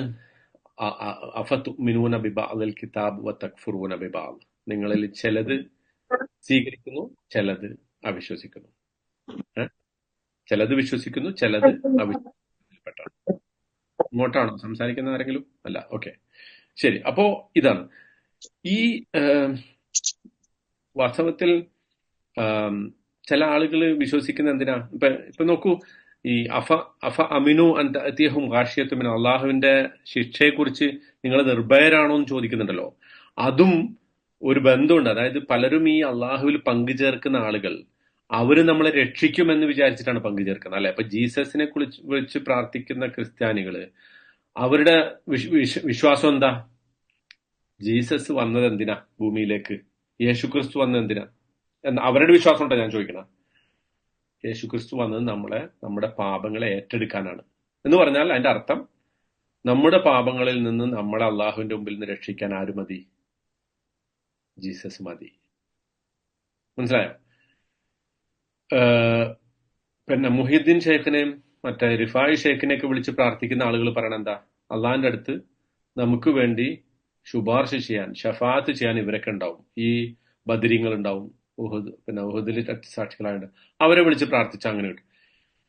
ഇത് പോയി നമ്മൾ പോലും അറിയാതെ ചിലപ്പോഴൊക്കെ നമ്മളിൽ വന്നുപെട്ട അള്ളാഹുവിനോട് എനിക്ക് സ്നേഹമുണ്ട്, ആ സ്നേഹം എന്നെ അള്ളാഹുവിന്റെ ശിക്ഷയിൽ നിന്ന് രക്ഷിക്കും. വ്യത്യാസമുണ്ട്. അതായത് അള്ളാഹു കാരുണ്യവാനാണ്, ഞാൻ തൗബ ചെയ്താൽ എന്റെ പാപങ്ങൾ അള്ളാഹു അവന്റെ കാരുണ്യം കൊണ്ട് എനിക്ക് പുറത്തു തരും എന്ന് വിശ്വസിക്കുന്നതും, എനിക്ക് അള്ളാഹുവിനോട് സ്നേഹമുണ്ട്, ആ സ്നേഹം എന്നെ അള്ളാഹുവിന്റെ ശിക്ഷയിൽ നിന്ന് രക്ഷിക്കും എന്നതും പറയുന്നത് രണ്ടാണ്. ഞാൻ ഒന്നുകൂടെ പറയാം കൃത്യമാകാൻ വേണ്ടി. അതായത് അള്ളാഹുവിനോട് എനിക്ക് സ്നേഹമുണ്ട്, ഞാൻ അവനോട് പശ്ചാത്തപിച്ചാൽ എന്റെ തെറ്റുകൾ അവൻ എനിക്ക് പുറത്തു തരും എന്ന് വിശ്വസിക്കുന്നതും, അള്ളാഹുവിനോട് എനിക്ക് സ്നേഹമുണ്ട്, ആ സ്നേഹം തന്നെ നാളെ അള്ളാഹുവിന്റെ മുമ്പിൽ എന്നെ രക്ഷിക്കും എന്ന് പറയുന്നത് രണ്ടാണ്. അതായത് അള്ളാഹുവിനോട് നമുക്ക് സ്നേഹമുണ്ടെങ്കിൽ പിന്നെ അതിനെ തുടർന്ന് വരുന്ന സംഗതി എന്താ? അള്ളാഹുവിന്റെ കൽപ്പനകൾ ജീവിതത്തിൽ മുഴുമേഖലയിലും, ഏതെങ്കിലും ഒരു വിഷയത്തിലല്ല, നമസ്കാരത്തിലല്ല, നോമ്പിൽ മാത്രമല്ല, ഹജ്ജിൽ മാത്രമല്ല, വിവാഹത്തിലും തലാഖിലും, ഞാൻ ഉദ്ദേശിക്കുന്നത് ജീവിതത്തിന്റെ എല്ലാ മേഖലയിലും എന്നർത്ഥം. സാമ്പത്തിക ഇടപാടുകളിലും, രാഷ്ട്രീയ മേഖലയിലും, പൊതുപ്രവർത്തനത്തിലും, ആളുകളുമായിട്ട് ഇടപെടുന്നതിലും, അയൽപക്ക ബന്ധങ്ങളിലും, മറ്റു മനുഷ്യരോടുള്ള പെരുമാറ്റത്തിലും, സാമ്പത്തിക ഇടപാടുകളിലും ഒക്കെ തന്നെ അള്ളാഹുവിന്റെ കൽപ്പനകൾ പാലിക്കാൻ നമ്മൾ ബാധ്യസ്ഥരാണ്. അവിടെയാണ് വമാ യുഅ്മിനു അക്സറുഹും ബില്ലാഹി ഇല്ലാ വഹും മുശ്രികൂൻ എന്ന് പറയുന്നത്. ഇപ്പൊ നോക്കൂ, നിങ്ങൾ സൂറത്തുൽ കഹ്ഫിൽ ആ തോട്ടക്കാരന്റെ കഥ പറഞ്ഞെടുത്ത്, തോട്ടക്കാരൻ എന്താ പറഞ്ഞത്? അയാള് ഒരു ദൈവത്തിനെ വിളിച്ച് പ്രാർത്ഥിച്ചിട്ടൊന്നുമില്ല. അയാൾ പറഞ്ഞെന്താ? എനിക്ക് ഈ തോട്ടം കിട്ടിയത് അള്ളാഹുവിന് എന്നോട് സ്നേഹമുള്ളത് കൊണ്ടാണ്. എനിക്ക് ഈ തോട്ടം കിട്ടിയത് അള്ളാഹുവിന് എന്നോട് സ്നേഹമുള്ളത് കൊണ്ടാണ്. മറ്റേ ആൾ അയാളോട് പറഞ്ഞെന്താ? വലൗല ഇദ് ദഖൽത ജന്നതക ഖുൽത മാഷാ അല്ലാഹ്. നീ നിന്റെ തോട്ടത്തിൽ പ്രവേശിച്ചപ്പോൾ നീ എന്തുകൊണ്ട് മാഷാ അല്ലാ പറഞ്ഞില്ല? ലാ ഖുവത ഇല്ലാ ബില്ലാ. മാഷാ അല്ലാ പറഞ്ഞില്ല എന്ന് പറഞ്ഞാൽ മാഷാ അല്ലാ എന്ന് പറയുക, വീട്ടിൽ എഴുതി വെക്കുക, അല്ലെ? ഹാദാ മിൻ ഫളിൽ റബ്ബി, അങ്ങനെ എഴുതി വെച്ചാൽ പോരാ. അതെന്ത് വേണം? നമ്മുടെ ഒരു വിചാരവും നമ്മുടെ ഒരു ബോധമായിട്ട് മാറണം. ഇത് അള്ളാന്റെ ഔദാര്യമാണ് എനിക്ക് കിട്ടിയത്, ഇതുകൊണ്ട് ഇത് എന്റെ മാത്രമല്ല, ഇത് അള്ളാഹു എനിക്ക് തന്നിട്ടുള്ളത് മറ്റു മനുഷ്യർക്ക് കൂടി ഷെയർ ചെയ്യാനാണ് എന്നൊരു ബോധം ഉണ്ടാകുമ്പോഴാണ് ആ മാഷാ അല്ലാഹ്ക്ക് അർത്ഥം ഉണ്ടാവുള്ളൂ. അല്ലെങ്കിൽ ഹാദാ മിൻ ഫളിൽ റബ്ബി എന്ന് പറയുന്നത് അർത്ഥം ഉണ്ടാവണം. ലിയബുലുവനി നഷ്കുറ അക്ഫൂർ എന്ന് പറഞ്ഞു. അക്ഫുർ ലിയബ്ലുവനി, അതാണ് ഹാദാ മിൻ ഫദ്ലി റബ്ബി ലിയബ്ലുവനി അഷ്കുർ അം അക്ഫുർ. എന്നെ അവൻ പരീക്ഷിക്കാണ്, ഞാൻ നന്ദി കാണിക്കോ അതല്ല നന്ദികേട് കാണിക്കോ. അപ്പോ ഈ ഒരു ബോധം, അള്ളാഹുവിനോട് എനിക്ക് സ്നേഹമുണ്ട് എന്ന് പറഞ്ഞത് കൊണ്ട് മാത്രമായില്ല, ആ സ്നേഹത്തിൽ നിന്ന് ഉത്ഭൂതമാകുന്നത് from that love our all actions should originate. നമ്മുടെ എല്ലാ പ്രവർത്തനങ്ങളും അള്ളാഹുവിനോടുള്ള സ്നേഹത്തിൽ നിന്ന് ഉത്ഭവിക്കണം. അങ്ങനെ ഉത്ഭവിച്ചിട്ടില്ലെങ്കിൽ സംഭവിക്കുക നമ്മളൊരു വ്യാമോഹത്തിലാവും. നമുക്കറിയാം അള്ളാഹുവിനെ കുറിച്ച് നമ്മൾ ശുഭപ്രതീക്ഷ വെച്ച് പുലർത്തണം. ഹുസ്നുൽ ലന്ന് വേണം അള്ളാഹുവിനോട്, ഹുസ്നുൽ ലന്ന് വേണം, സൂഉൽ ലന്ന് പാടില്ല. പക്ഷേ ആ ഹുസ്നുൽ ലന്ന് മാത്രമുള്ള ഒരാൾക്ക് വേറെ ഒന്നും അയാളുടെ ജീവിതത്തിൽ ബാധകമല്ലെങ്കിൽ അതെന്തായി, അയാള് ഈ പറഞ്ഞ അള്ളാഹുവിലേക്ക് ശിർക്ക് ചെയ്യുന്നതിന് തുല്യമായിട്ട് മാറും. മഅദല്ലാഹ്. നമ്മൾ ശ്രദ്ധിക്കേണ്ട വളരെ പ്രധാനപ്പെട്ട ഒരു സംഗതി. ഇത് നേരെ തിരിച്ചുമാകാനും പാടില്ല. ഒരാൾ വിശ്വസിക്കാണ് അള്ളാഹ് ശിക്ഷിക്കുക മാത്രമേ ഉള്ളൂ, അള്ളാഹു ശിക്ഷിക്കുന്ന ഒരാളാണ്, ഇന്ന അദാബി ലഷദീദ്. അത് എത്രമാത്രം തെറ്റാണോ അതുപോലെ തന്നെ തെറ്റാണ് അള്ളാഹു കാരുണ്യവാൻ മാത്രമാണ് എന്നൊരാൾ വിശ്വസിക്കരുത്. മറിച്ച് കാരുണ്യമുണ്ട് അള്ളാഹുവിന്, ശിക്ഷയുണ്ട്. അള്ളാഹു കേൾക്കുന്നുണ്ട്, കാണുന്നുണ്ട്. അള്ളാഹു അസീസാണ്, അള്ളാഹു ജബ്ബാറാണ്. അള്ളാഹു ഭയവും പ്രതീക്ഷയും വേണം അല്ലേ? ഭയവും പ്രതീക്ഷയും. ഖൗഫൻ വ തമഅൻ, അതാണ് രണ്ടിന്റെയും ഇടയിൽ, രണ്ടും ഒരുമിച്ച്. അതായത് അള്ളാഹുവിന്റെ എല്ലാ ഗുണങ്ങളെ കുറിച്ചുമുള്ള ഒരു സന്തുലിതമായ കാഴ്ചപ്പാട് നമുക്കുണ്ടാകുമ്പോഴാണ് പൂർണ്ണമായ വിശ്വാസാവുള്ളൂ. ഇതാണ് ഏറ്റവും പ്രധാനപ്പെട്ട ഒരു സംഗതി. മറിച്ച് അവിടെ നമ്മുടെ ഒരു ഫോൾസ് ഹോപ്പ് അല്ലെ, ഒരു അമിത പ്രതീക്ഷ നമ്മളെ നയിക്കാൻ പാടില്ല. അതേസമയം ഒരു അമിതമായ ഭയം അതും നമ്മളെ നയിക്കാൻ പാടില്ല. അള്ളാഹു എന്നെ കുറിച്ച് എന്ത് വിചാരിക്കുന്നുവോ അല്ലെങ്കിൽ എന്നോട് എങ്ങനെ ജീവിക്കണം എന്ന് ആവശ്യപ്പെട്ടുവോ അതനുസരിച്ച് ഞാൻ പരമാവധി. അപ്പൊ അതിൻ്റെ അകത്ത് കുറെ തെറ്റുകൾ വന്നു പോകാം, അത് തെറ്റില്ലാത്ത ഒരു മനുഷ്യനുമില്ല. കുല്ലു ബനി ആദമ ഖത്താഊൻ. നമ്മൾ എത്രയൊക്കെ വിചാരിച്ചാലും നമുക്ക് തെറ്റുകൾ സംഭവിക്കും. മനുഷ്യരാണ് അല്ലെ, ഖുലിഖൽ ഇൻസാനു ലഈഫ. മനുഷ്യൻ ദുർബലനായിട്ടാണ് സൃഷ്ടിക്കപ്പെട്ടിട്ടുള്ളത്. നമുക്ക് തെറ്റ് സംഭവിക്കും. പക്ഷെ ആ തെറ്റുകൾ പൊറുക്കാനുള്ള ഒരു സംവിധാനം അള്ളാഹ് തന്നെ ഒരുക്കി തന്നിട്ടുണ്ട്. നമ്മൾ അള്ളാഹിനോട് ആത്മാർത്ഥമായിട്ട് പ്രാർത്ഥിച്ചാൽ, എന്നിട്ട് അള്ളാഹിനോട് യഥാർത്ഥത്തിലുള്ള ഒരു യഥാർത്ഥ ഈമാൻ നമ്മൾ അള്ളാഹിനോട് ചോദിച്ചാൽ ആ ഈമാനിനുള്ള വഴി അള്ളാഹു നമുക്ക് ഉണ്ടാക്കിത്തരും. അത് ദാറ്റ്സ് ഫോർ ഷുവർ. അത് നമുക്ക് ഉറപ്പായിട്ടും ജയിക്കാം. അപ്പൊ ഇവിടെ ഇനി നമ്മൾ ഈ ഒരു അവസ്ഥയെ യൂസുഫ് അലൈഹി സ്വലാമയുടെ സ്റ്റോറിയുമായിട്ട് ഇതിനെങ്ങനെ കണക്ട് ചെയ്യുന്നു ഈ ആയത്തുകൾ. ഇപ്പൊ ഈ പറഞ്ഞ നമ്മൾ 105, 106, 107 ഈ ആയത്തുകൾ എങ്ങനെ കണക്ട് ചെയ്യുന്നു നോക്കിപ്പോ യൂസുഫ് അലൈഹി ഇസ്ലാമിയുടെ ബ്രദേഴ്സ്, അവരെ കുറിച്ച് പറയാതെ അവരെ കുറിച്ച് പറയേണ്ട വാചകമാണ് അള്ളാഹു റസൂലിനോട് പറഞ്ഞത്. വമാ അക്സറുൻ നാസി വലൗ ഹറസ്ത ബി മുഅ്മിനീൻ, അല്ലെ, അവരിൽ അധിക പേരും താങ്കൾ എത്ര തന്നെ ആഗ്രഹിച്ചാലും വിശ്വാസികളാവില്ല. യാക്കൂബ് നബിയോട് വേണമെങ്കിൽ അള്ളാഹുവിന് ഇത് പറയാമായിരുന്നു, വമാ അക്സറു ബനീക, അല്ലെ, താങ്കളുടെ മക്കൾ, വലൗ ഹറസ്ത, താങ്കൾ എത്ര തന്നെ ആഗ്രഹിച്ചാലും മുഅ്മിനാവുകയില്ല. ഒരർത്ഥത്തിൽ അവരോട് പറയേണ്ട അതേ വാചകമാണ് അള്ളാഹു റസൂലിനോട് പറഞ്ഞത്. മനസ്സിലായോ? യാക്കൂബ് അലൈഹി സ്വലാമയ്ക്ക് മുഹമ്മദ് നബി സല്ലല്ലാഹു അലൈഹി വസല്ലമയ്ക്ക് വിചാരിച്ചതുപോലെ, അദ്ദേഹത്തിന് തോന്നിയതുപോലെ അതേ ഒരു ഫീലിംഗ് യാക്കൂബ് നബിക്ക് തോന്നിയിട്ടുണ്ടാവുമല്ലോ. ഞാൻ എത്ര തന്നെ ഇവരോട് പറയുന്നു അള്ളാഹുൽ വിശ്വസിക്കാൻ, പക്ഷെ അവർ വിശ്വസിക്കുന്നില്ലല്ലോ. ഏതുപോലെ നബി സല്ലല്ലാഹു അലൈഹി വസല്ലം മക്കാ മുശ്രിക്കുകളോട് പിന്നാലെ നടന്ന് പറഞ്ഞു, അല്ലെ, ഫലഅല്ലക ബാഖിഉൻ നഫ്സക അലാ ആസാരിഹിം ഇല്ലം യുഅ്മിനു ബിഹാദൽ ഹദീസി അസഫ. അല്ലെ, അവര് ഈ സംഗതികളിൽ വിശ്വസിക്കാത്തതിനെ കുറിച്ച് പ്രവാചകൻ വല്ലാതെ വിഷമിച്ചിരുന്നു. ഇതേ വിഷമം ആർക്കുണ്ടായിട്ടുണ്ടാവും? യാക്കൂബ് നബി അലൈഹി ഇസ്ലാമിക്ക് ഉണ്ടായിട്ടുണ്ടാവും. അതുപോലെ തന്നെ വമാ തസ്അലുഹും അലൈഹി മിൻ അജ്ർ, ഈ പ്രതിഫലം യാക്കൂബ് നബിയോ യൂസുഫ് നബിയോ അവരോട് ചോദിച്ചിട്ടില്ല. എന്ന് മാത്രമല്ല, അന്തിമമായിട്ട് അവർ പ്രതിഫലം ചോദിച്ചത് യൂസുഫ് നബിയിൽ നിന്നാണ്, അല്ലെ, ആ ധാന്യം തരാൻ വേണ്ടിയിട്ട്, അല്ലെ, ഞങ്ങളുടെ സദക്ക ചെയ്യണം എന്നൊക്കെ ചോദിച്ചത്.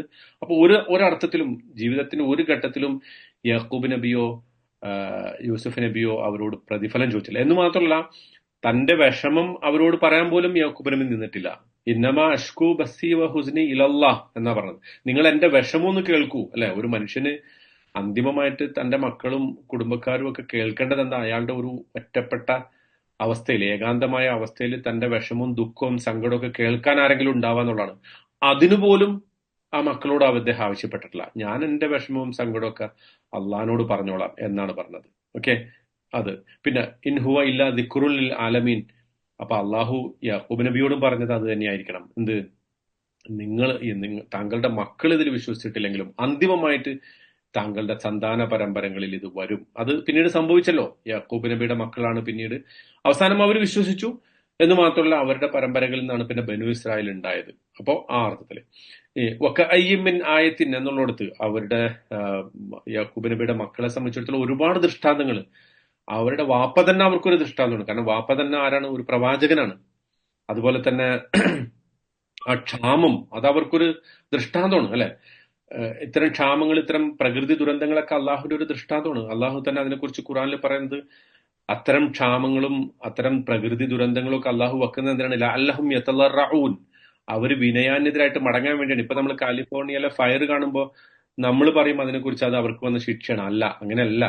അത് ദൃഷ്ടാന്തമാണ് അള്ളാഹുവിന്റെ, മറ്റുള്ളവർക്ക് പാഠമാകണം. എന്തിനാണ്? നമ്മളൊക്കെ അള്ളാഹുവിന്റെ മുമ്പിൽ വിനയാന്യതരാകാനാണ്. കാരണം അത്ര അഹങ്കരിച്ച ആളുകൾക്ക് പോലും, അല്ലെങ്കിൽ ലോകത്തിന്റെ ഏറ്റവും ടോപ്പില് റിച്ച് ആയിട്ടുള്ള, വളരെ ഫേമസ്, റിച്ച് ആൻഡ് ഫേമസ് അല്ലെ, വെൽത്തി, അങ്ങനെയുള്ള ആളുകൾക്ക് വരെ വീട് നഷ്ടപ്പെടുന്ന ഒരു അവസ്ഥയൊക്കെ കാണുമ്പോൾ നമ്മൾ മനസ്സിലാക്കേണ്ട എന്താ?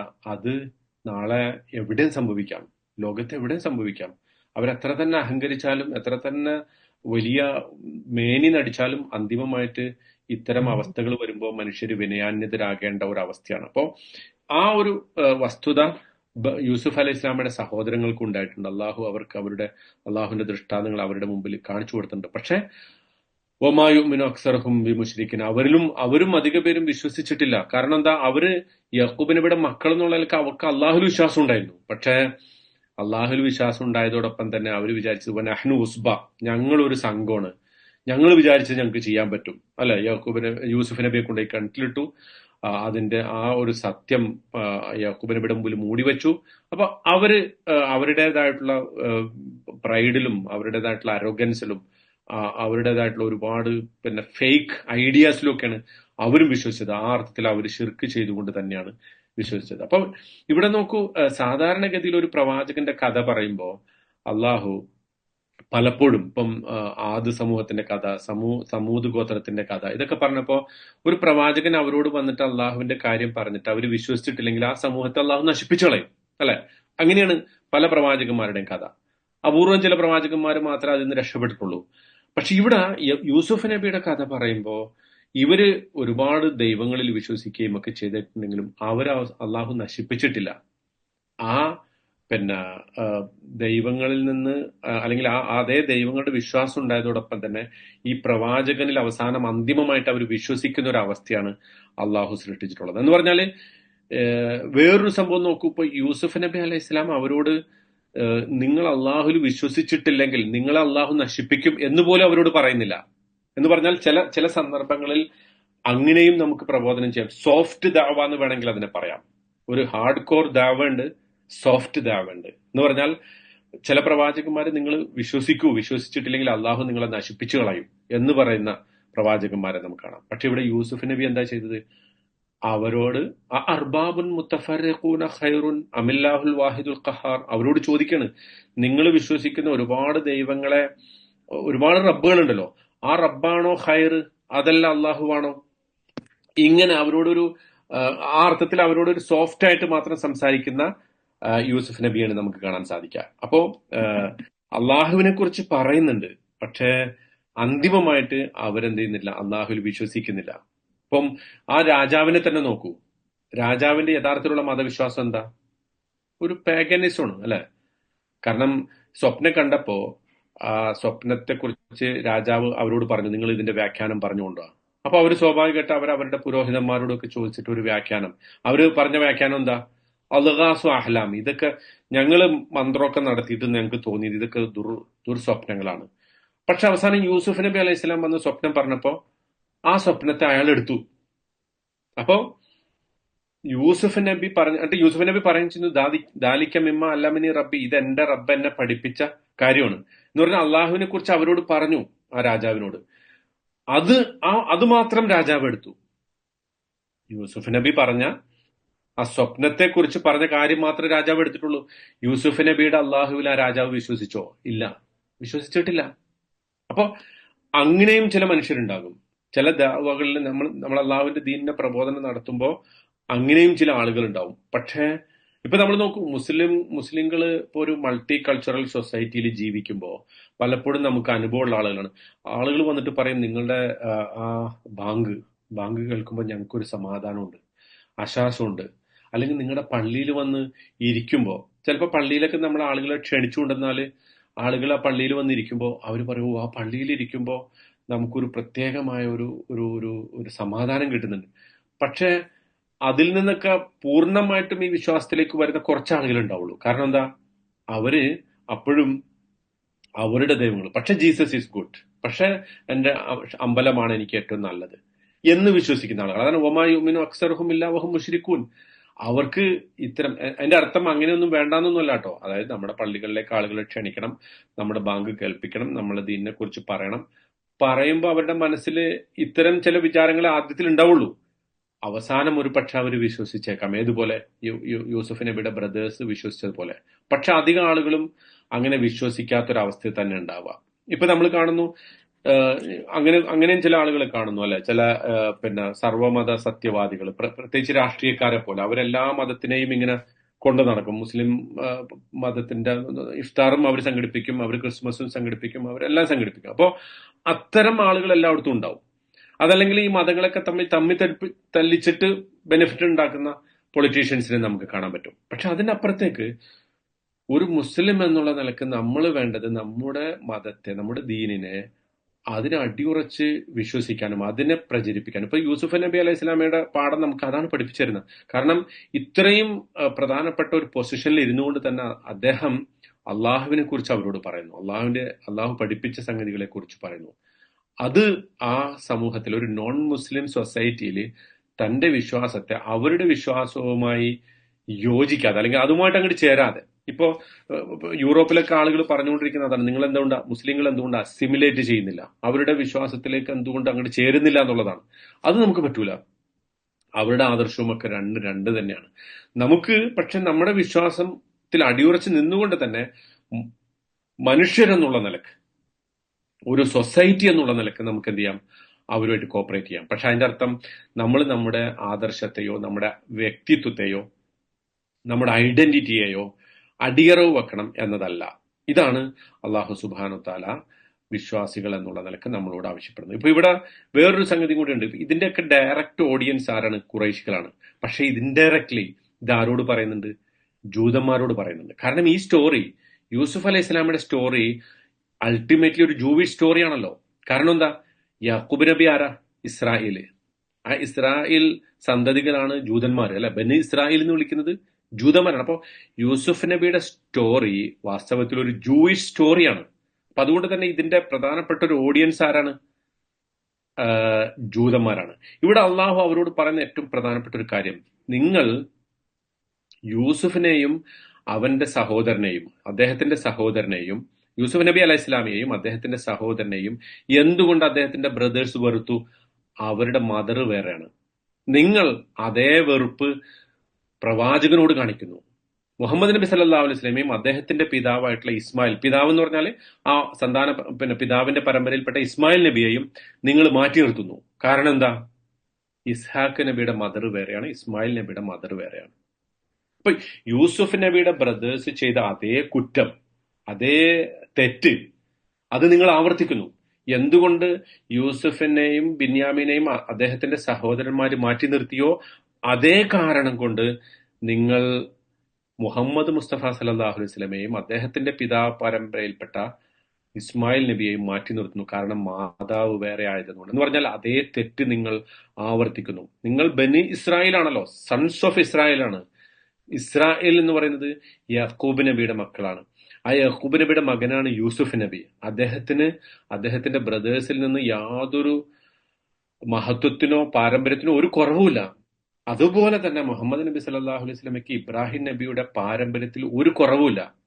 ഇസ്മായിൽ നബിയുടെ സന്താന പരമ്പരയിൽ പെട്ടു എന്നത് ഒഴിച്ചു നിർത്തിയാൽ, അത് നിങ്ങൾ ഒരു സന്താന പരമ്പര അല്ലെങ്കിൽ ഒരു മാതൃത്വത്തിന്റെ മഹത്വം പറഞ്ഞിട്ട് നിങ്ങൾ എന്ത് ചെയ്യുന്നു? വിവേചനം കാണിക്കുന്നു. ആ വിവേചനം നിങ്ങൾ ആവർത്തിക്കരുത്. അപ്പൊ ഇത് പറഞ്ഞിട്ട് റസൂലിനോട് അള്ളാഹ് പറയണത് എന്താണെന്നറിയോ?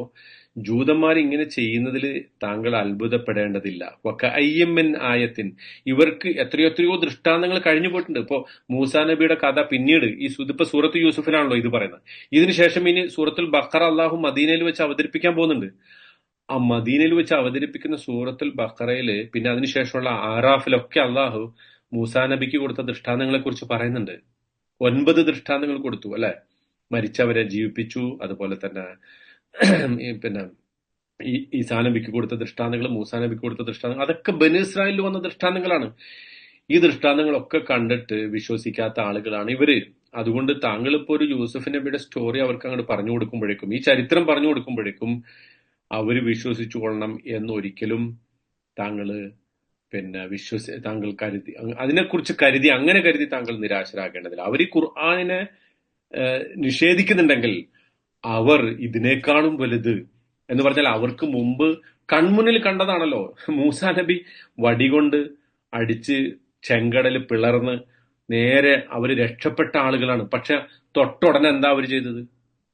കടല് കടന്ന് അപ്പുറത്തെത്തിയതിനു ശേഷം അവർക്കൊരു ദൈവമുള്ള പോലെ ഞങ്ങൾക്കൊരു ദൈവത്തിനെ തരണം എന്ന് പറഞ്ഞ മനുഷ്യന്മാരാണ് അവര്. അതുകൊണ്ട് അങ്ങനെ ഉണ്ടാവും ആളുകൾ. അവർക്ക് എല്ലാവരും ഇപ്പൊ ഈ മനുഷ്യർക്ക് എന്താ സത്യം മനസ്സിലാവാത്തത് നമ്മൾ തന്നെ അത്ഭുതപ്പെട്ടു അല്ലെ. ചിലപ്പോഴൊക്കെ ചില ആളുകളുടെ അഹങ്കാരം കാണുമ്പോൾ, പ്രത്യേകിച്ച് ട്രംപൊക്കെ ഇങ്ങനെ പ്രസംഗിക്കുന്നത് കാണുമ്പോൾ നമുക്ക് തന്നെ തോന്നും ഈ മനുഷ്യന് ഒരു മനുഷ്യനാണെന്നുള്ളൊരു ബോധമില്ലേ അല്ലെ. ഇയാൾക്കും മരിക്കണമല്ലോ, ഇത്രയും വയസ്സായല്ല, 78 വയസ്സായി.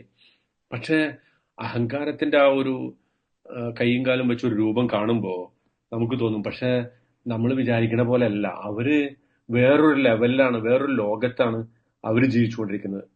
അതിനെക്കുറിച്ചാണ് അള്ളാഹു ഈ പറയുന്നത്. വകഅയ്യിൻ മിൻ ആയത്തിൻ മിൻ ഫിസ് സമാവാതി വൽ അർദ് യമുറൂന അലൈഹാ വഹും അൻഹാ മുഅ്രിദൂൻ. അവരുടെ കൺമുന്നിൽ ഇങ്ങനെ ദൃഷ്ടാന്തങ്ങൾ കണ്ടുകൊണ്ടിരിക്കുന്നു, പക്ഷെ അവര് എന്ത് ചെയ്യുന്നില്ല, വിശ്വസിക്കുന്നില്ല. ജൂതന്മാരെ കുറിച്ച് പിന്നെ വേറൊരു സ്ഥലത്ത് അള്ളാഹു പറയുന്നുണ്ട്, ഇത്തഖദു അഹ്ബാറഹും വറുഹ്ബാനഹും അർബാബൻ മിൻ ദൂനില്ലാ. അവരിലെ പുരോഹിതന്മാരെയും പണ്ഡിതന്മാരെയും ഒക്കെ പിന്നെ അള്ളാഹുവിനെ കൂടാതെയുള്ള റബ്ബുകളായിട്ട് അവർ സ്വീകരിച്ചു. അതും എന്താണ്? ഷിർക്കിന്റെ വമാ യുമിനു അക്സറുഹും ഇല്ലാ വഹും മുശ്രിക്കൂൻ എന്ന് പറഞ്ഞതിന്റെ ഭാഗമാണ്. ഇതേ ജൂതന്മാർ തന്നെ പിന്നീട് പറയുന്നതായിട്ട് ഖുർആൻ ഉദ്ധരിക്കുന്നുണ്ട്, ലൻ തമസ്സനന്നാറു ഇല്ലാ അയ്യാമും മഅദൂദ. നമ്മൾ നേരത്തെ പറഞ്ഞ സംഗതി, ഞങ്ങള് അള്ളാഹിന്റെ തെരഞ്ഞെടുക്കപ്പെട്ട ജനതയാണ്. ഇപ്പൊ ഗസയിലൊക്കെ നോക്കൂ, എന്താ ഇപ്പൊ ഇസ്രായേലിന്റെ സയനിസത്തിന്റെ അടിസ്ഥാന ബിലീഫ് എന്താ? ഞങ്ങളൊരു ചോസൺ പീപ്പിൾ ആണ്. ഈ ഭൂമി ഞങ്ങൾക്ക് വേണ്ടി അള്ളാഹു തന്നാണ്, നിങ്ങൾ ഈ നാട്ടിന്റെ ആളുകളല്ല. അതുകൊണ്ട് നിങ്ങൾ ഇവിടുന്ന് ഇറങ്ങണം. അതുകൊണ്ട് കുറച്ചുപേരെ ഈജിപ്റ്റ് എടുത്തോ, കുറച്ചുപേരെ ജോർദാൻ എടുത്തോ എന്നൊക്കെ പറഞ്ഞതിന്റെ അടിസ്ഥാനം അതാണ്. ഇനി ഇതിന്റെയൊക്കെ പേരിൽ ഞങ്ങൾ നാളെ പരലോകത്ത് മരിച്ചു തന്നാല് അപ്പോഴും ഞങ്ങളെ അഥവാ അള്ള നരകത്തിൽ ഇട്ടാലും കുറച്ചു നാളെ ഇടുള്ളൂ.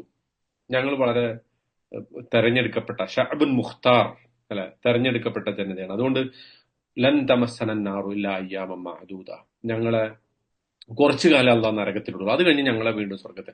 ഇതേ വാദമല്ലേ യൂസുഫ് നബിയുടെ ബ്രദേഴ്സ് പറഞ്ഞ നഹ്നു ഉസ്ബ, ഞങ്ങളൊരു വലിയ സംഘമാണ്. നോക്കൂ എത്ര പിന്നെ സാമ്യത്തിലാണ് അള്ളാഹു അതൊക്കെ പറഞ്ഞു തരുന്നത്, എത്ര മനോഹരമായിട്ടാണ് അത് അള്ളാഹു ഇല്ലസ്ട്രേറ്റ് ചെയ്യണമെന്ന് നോക്കൂ. അതിനെക്കുറിച്ചാണ് അഫ അമിനു അൻ തഅതിയഹും ഗാഷിയത്തും മിൻ അദാബിൽ, അള്ളാഹുവിന്റെ ശിക്ഷയുടെ ഒരു കഷണം വരുന്നതിനെ കുറിച്ച് നിങ്ങൾ അശ്രദ്ധരാണോ? വാസ്തവത്തിൽ ആ ശിക്ഷ അവർക്ക് മദീനയിൽ പിന്നീട് കൊടുക്കുന്നുണ്ടല്ലേ. ഖൈബറിൽ അള്ളാഹുവിന്റെ റസൂൽ ആ ശിക്ഷ ഭൂമിയിൽ തന്നെ കാണിച്ചു കൊടുത്തു. ബനു ഖുറൈളയോട് അള്ളാഹുവിന്റെ റസൂൽ കാണിച്ചത് ഭൂമിയിൽ വന്ന ശിക്ഷയാണ്. പിന്നെ സാഅത്ത് അല്ലെ, ഔ തഅതിയഹും സാഅത്തു ബഗ്തതൻ, അന്ത്യനാൾ പെട്ടെന്ന് വരും എന്ന് പറഞ്ഞു. റസൂലിന്റെ വരവ് തന്നെ എന്തിന്റെ ലക്ഷണമാണ്? അന്ത്യനാളിന്റെ ലക്ഷണമാണ്. അനവസാഅത്തു കഹാതൈനി എന്നാണ് റസൂൽ പറഞ്ഞത്. ഞാനും അന്ത്യനാൾ ഇതുപോലെയാണ്, ഇത്ര അടുത്താണെന്നാ പറഞ്ഞത്. അപ്പൊ അതും ഒക്കെ അള്ളാഹു ഇവർക്ക് കാണിച്ചു കൊടുക്കണം. അപ്പൊ ഇതിന്റെ ഒരു പ്രധാനപ്പെട്ട ഓഡിയൻസ് ആരാണ്? ജൂതന്മാർ കൂടിയാണ്. ഖുറൈശികൾ മാത്രമല്ല, ലോകത്തുള്ള സകല അവിശ്വാസികളും അഹ്ലു കിതാബിന്റെ ആളുകളും ഒക്കെ ഇതിന്റെ ഓഡിയൻസ് ആണ്.